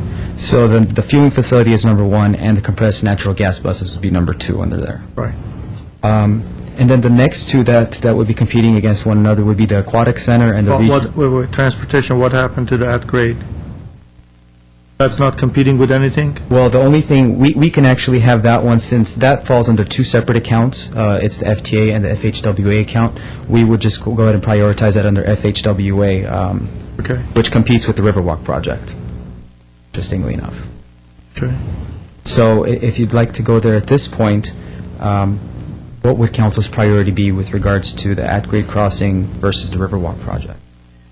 I think I would vote for the at-grade highway. Before the city council makes a decision, though, we were asked by Senator Barbara Boxer's office to submit this. She has a very high level of interest in the Riverwalk. We wouldn't have submitted except we were asked by her office to submit for this, just so that you know. Okay. Yeah. Well, then I hate to not. That's a hint. Yeah. Yeah, So, I hate to not. Riverwalk definitely in. Can't the at-grade get paid from the TLU? But they run it through the FTA and the FHWA programs. And what I was actually going to mention at this point is that in all reality, the Riverwalk project is only $100,000, and the at-grade crossing is 2.5. I'm not certain that they would really be competing against one another to the same extent that the two previous ones that we just discussed would. I would not put them out of the same account, because what will happen is, the way they operate is, they're going to look at 2.5 and they're going to look 102. So they're going to give you 102 and say, you got something in this category, thank you very much. Okay. So they need, at-grade should be separate all by itself. I'll be more than happy to discuss that with our lobbyists tomorrow, and if there's any way we can do that, by all means, that would be our number one priority under that new heading. Okay. The next one under EDI would be the Aquatic Center and Site A, the Regional Recreational Site A, soccer and baseball. How much you going to go for EDI, for the Aquatic Center, 800,000? What has been suggested is that we don't exceed $800,000 on either of those requests. Okay. Well, but one of them is 2 million. Right, and Maybe I'd make a suggestion is, we currently are proposing $5.5 million in the CIP budget for the regional soccer facility. We're going to get some commitment from the supervisor's office on that facility. We could offset that if we got some money from the federal government for that facility to the aquatics facility. But you're asking $2 million. Right. And they're telling us from Washington, our consultants from Washington are telling us, don't ask more than $800,000. For the aquatics facility. Or the baseball, or the soccer field. Well, the limit isn't necessarily don't ask for more than $800,000, but what we've been told is we're likely not going to receive more than $800,000. Okay. So we can go for whatever council wants to go for, but we just want to kind of indicate. So you could ask, but you can you're not ask gonna for get- more. Okay, but fine. based on past practice, it's likely not going to be more than $800,000. Okay. So we're going to ask $2 million for the soccer, and how much for the aquatic? 800,000? It's up to council. $1 million? Million. Even That's for $1 million. million.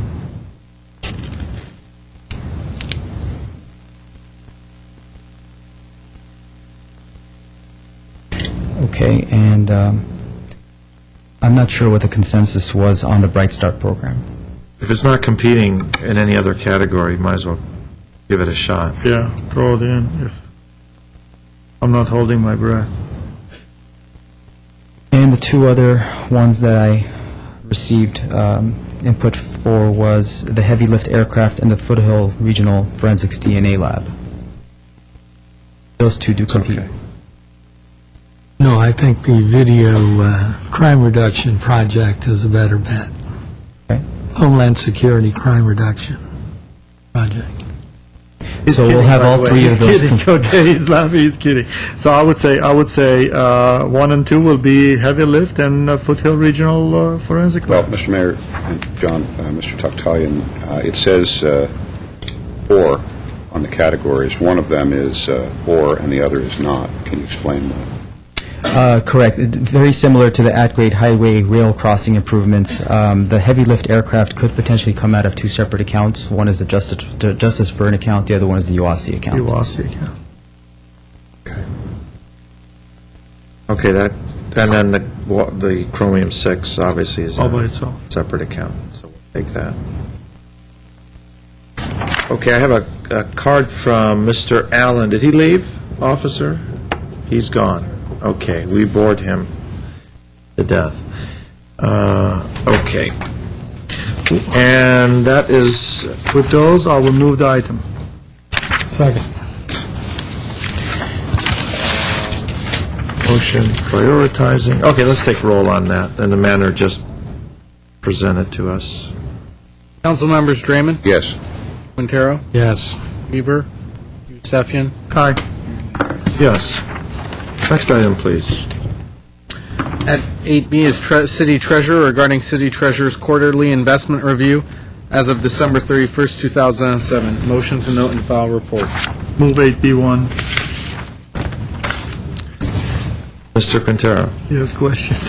I just, I don't really have any questions, but I guess I do. My blue pen caught my eye. I noticed the Leaf. I noticed the Life has come out over a 5-year period of 4.92, where we have come in at 3.44. Any idea why that might be, Mr. Baruki? Well, you're referencing... On your market outlook, under what speed bumps, the monthly yield curves on the Treasury and the yield curves. He's referencing LAIF versus our own investment. Yeah, I see Life at 496. Is that the the number that you had Well, the mentioned? last number... Right, 496 and 437. What we're presenting here is the quarterly report for December 31st, 2007, which is the halfway point of our fiscal year. The year started off with great promise. We accomplished certain things. We reached $10 million in income earned, interest earned, back to the city coffers. And then the last few months, we saw the falling interest rates start to drop like a rock. Up until that point in time, LAIF, as you can recall, always enjoyed a better position on the yield curve than we. It's only been in the last few months that we have forgotten about the inverted yield curve. We have been focusing our attention on the falling rates.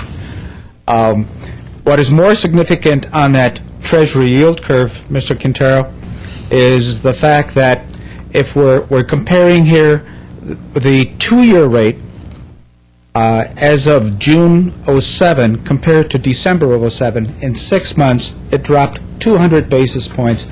That's 2%.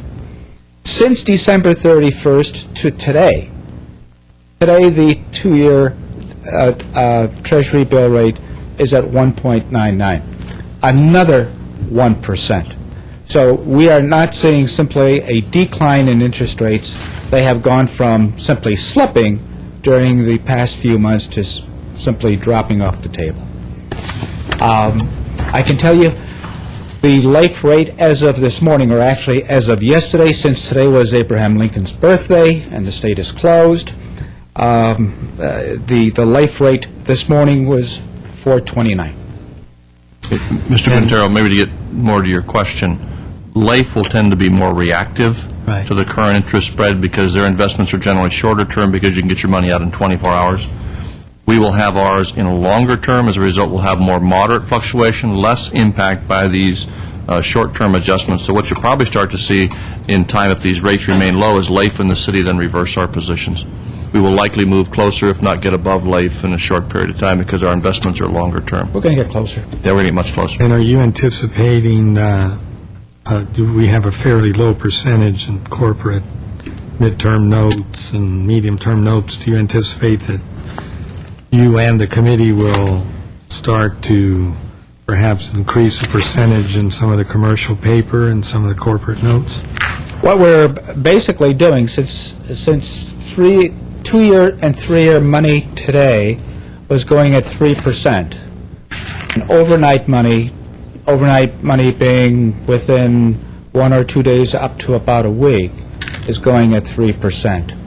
There really isn't much gain in going out a few years for no recovery of risk. So what we've been doing is basically shortening our position by parking money, and that would be in certificates of deposit, commercial paper. I think we've filled up the bin in LAIF, as well as we've reached a limit in our money market fund account. In fact, what I'm thinking of doing is perhaps coming back to council within a short period of time to increase the amount that we can hold in a money market fund. Right now, we're limited to 5% of our portfolio. I'd like to be coming back and asking for approval to have probably double that, 10% of our holdings in money market funds, simply to have the capability of having liquidity, earning a marketable rate. And then finally, I want to commend you on your purchase of that Basque stronghold bank, Banco de Bilbao.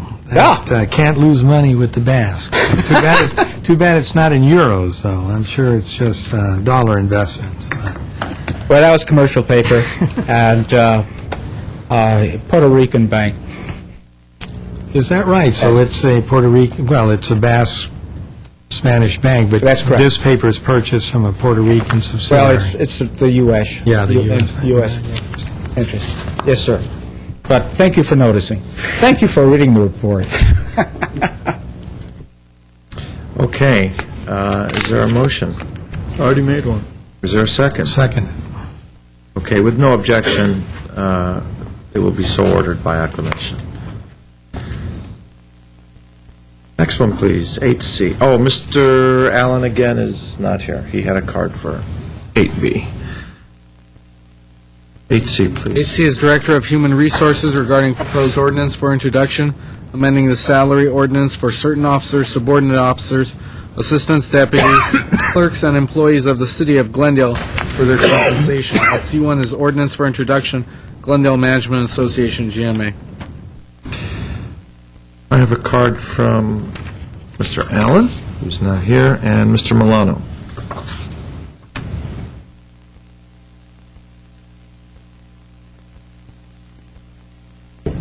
Good evening, Mayor Najarian, members of the City Council, City staff. My name is Herbert Molano. I guess what I'm doing here tonight, and the reason why I stayed this long, is to sort of realign the demands of the GMA with reality. The salary increases you're asked to approve today are basically part of the MOU that has already been approved by you. So I would imagine that this seems to be a simple process of just simply approving it. But I think that there's more to this process that you should consider. Let's take a look at the following conditions that we now have. Property tax revenue may be less than expected. It is significantly for the City of LA. I think we'll probably follow through the same thing here. Sales tax revenue may be less than projected. That's also expected regionally to drop significantly. There should be potential losses due to the State of California withholding funds from the cities. That's been stated by the State of California several times in the news. potential losses due to taxes being challenged in court, and I think there are two major cases having to do with that. And then we have the city issuing bonds in order to provide the basic infrastructure needs that we saw from your actions just last month. And, and our objective was to have a city that will, would attend to these capital improvement projects on a pay-as-you-go. And at least that's what the letter from the city manager state on the financial statements. And now we have what Mr. Baruchi just mentioned to you, lower interest rates, lower interest coming from from our investments. So you have 6 major issues that we're basically facing, yet that doesn't seem to have any effect on the requirements and the demands by the GMA with regard to those increases. And I think that we should really pay some attention and realign these demands. Look, management positions generally may have an increase with regard to the inflation rate or the changes in the consumer price index. But any other increases, as they are basically doing here, a competitive one, in most management positions, those increases are generally based on productivity, and performance outcomes. So where are they? Why shouldn't they be part of this particular package?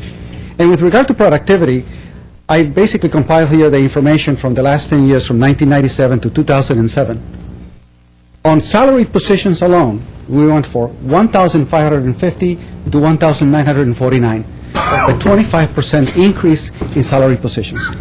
And yet, when I asked for the total equivalent positions with regard to hourly, I got a letter from Mr. Howard's office saying that they could not get that information. Full-time and full-time equivalent employees and city totals payroll in dollars, please be advised that no records are responsive to my request.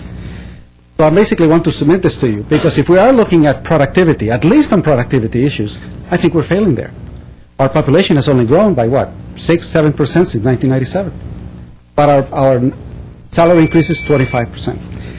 So I think that it merits for us to take a second look and tell the GMA that irrespective of the $82,000 that they gave in campaign contributions, that we actually do have to take a look at these particular performance issues.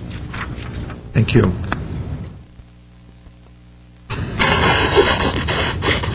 I have no other cards on this. This is a ordinance for introduction. Would anyone like to introduce it? I'll introduce the ordinance. Thank you. The ordinance is introduced. Next item, please. 8D we've done. 8E is remaining. 8E is Director of Glendale Water and Power regarding GWP's state-mandated SB1 solar program. At E1 is a resolution approving state-mandated GWP SB1 solar program. At 8E2 is ordinance for introduction, amending sections 13.44.020, 13.44.060, 13.44.080, 13.44.425 of the Glendale Municipal Code 1995 relating to GWP rates and the public benefit charge. Mr. Quintero. I have a question for the staff. On your summary, number 3, point number 3, ordinance modifications, a new rate schedule will charge solar generating customers the same rate as non-solar generating customers. Can you give us a little more information on that? Yes, it's purely for administrative purposes. We need to distinguish between somebody that has a photovoltaic system on the roof versus someone who doesn't. So right now, a homeowner that puts a photovoltaic system on their home would get a new rate, but the actual rate charges would be exactly the same. The main difference will be that when they generate electricity through their photovoltaic system, which is greater than their need, it will go into our system, and it will actually spin the meter backwards. When they need that electricity, it will then flow from our system into theirs. So they'll be using us as a big battery. There's no extra charge for that. It is purely administrative, so that we know to take the readings. We also, you can consider a situation where you've got like the odometer on your car, and there's a reading. Well, the systems are not, when the systems were installed for billing, it was not contemplated that people's meters would spin backwards. So if it's a lower reading than the prior billing period, the system will spit it out as a problem, and that could create a problem for us. Instead, because it will be on a different rate, it will be handled separately, and we'll get the billing right. Okay, great. That's a good explanation. Now, what incentives are we giving to someone who installs this photovoltaic system in their home or business? We are... Or is anything changing now with this new... What is changing, this is the Million Solar Roofs program, and the City of Glendale has had a pretty good solar photovoltaic system program for a number of years. We've provided incentives at $4 a watt to all of our residential customers who want to put in photovoltaic, and to small business. That's one of the highest incentives in the state of California. SB 1 requires that we provide a minimum of $2.80 a watt to all customers. So basically, this is, we need to increase the number of customers that could qualify to put a system in. So now, not just the residential and small business, but larger business and medium-sized businesses would also qualify. Another change that's required is we have limited our incentives to approximately a 10-kilowatt system. That is about as big as most homes would ever install. Under SB 1, we have to provide incentives up to a 1 megawatt system, 100 times that. So we're not adding a lot of customers in this, but we are potentially greatly increasing the amount because of large customers. If I can, increasing the amount of actual payout, provided you'll get a customer. You could have a large one like one of the office towers or Disney, for example, who may decide to put in a photovoltaic system, in which case you'll have to offer the same levels of incentives that we now limit to our medium commercial and our residential customers. So it could be much larger payout. And would you say that we are doing more, for instance, in Pasadena or Burbank in terms of the kind of incentives that we give and I don't remember their numbers specifically, but $4 a watt was the highest in the state from the surveys that we've done, and there were only one or two other areas that were at $4, and they were also very small cities. So the state has put the number at $2.80, so the vast majority of customers in the state of California will see $2.80 as their incentive. And we, for residential, for small customers, and we're calling that now under 30 kilowatt systems, it'll be $4 a kilowatt. And for systems larger than that, it will be around $3.50 a kilowatt. Good. That's all I have. Mr. Yousefi. The thing that really got my attention was the AB 1890, which was basically set the public benefit charge at $2.85. Your ordinance is proposing that number to go up to $3.60. The public benefit charge, 1890, requires that we collect PBC funds at the rate of 2.85%. Right. And that is for public benefit charge funds. SB 1 requires that we implement a photovoltaic system program, but it precludes us from being able to use existing PBC funds that are used for low income or for energy efficiency or demand side management programs. So we need to collect for SB 1 separately. And what we're proposing to do is to increase the PBC collections by 0.75% to collect for the photovoltaic system program, and that brings the 2.85% up to 3.6%. Right, but what in reality what you're doing is you are increasing the cost of electricity for a lot of people who do not have photovoltaic. And what you're doing is you're subsidizing big conglomerates who can afford to build the 1 megawatts. And so, was this the purpose of the legislation, or the legislature said, utility company, figure out where that money is going to come out? Did they mandate that you increase your public benefit charge? No, they didn't mandate an increase in public benefit charge. Right, they just said you pay for it. Pay for it.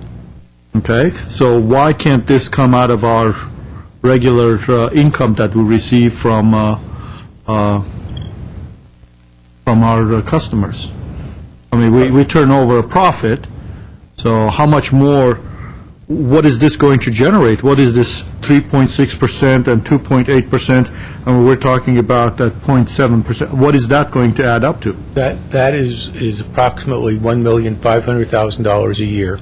Okay. And we are required to be prepared to spend up to $15 million over the next 10 years for SB1 compliance. The difference represents on a normal family bill about 65 cents a month. And for an apartment dwelling, it would be about 33 cents a month. For a small business, it would be about $3.30 a month. Okay. All right. This is a Resolution. resolution to approve the approving SB1 that program and SB1 ordinance. solar and an ordinance for introduction. Okay, I move 81. Is the resolution? Yeah.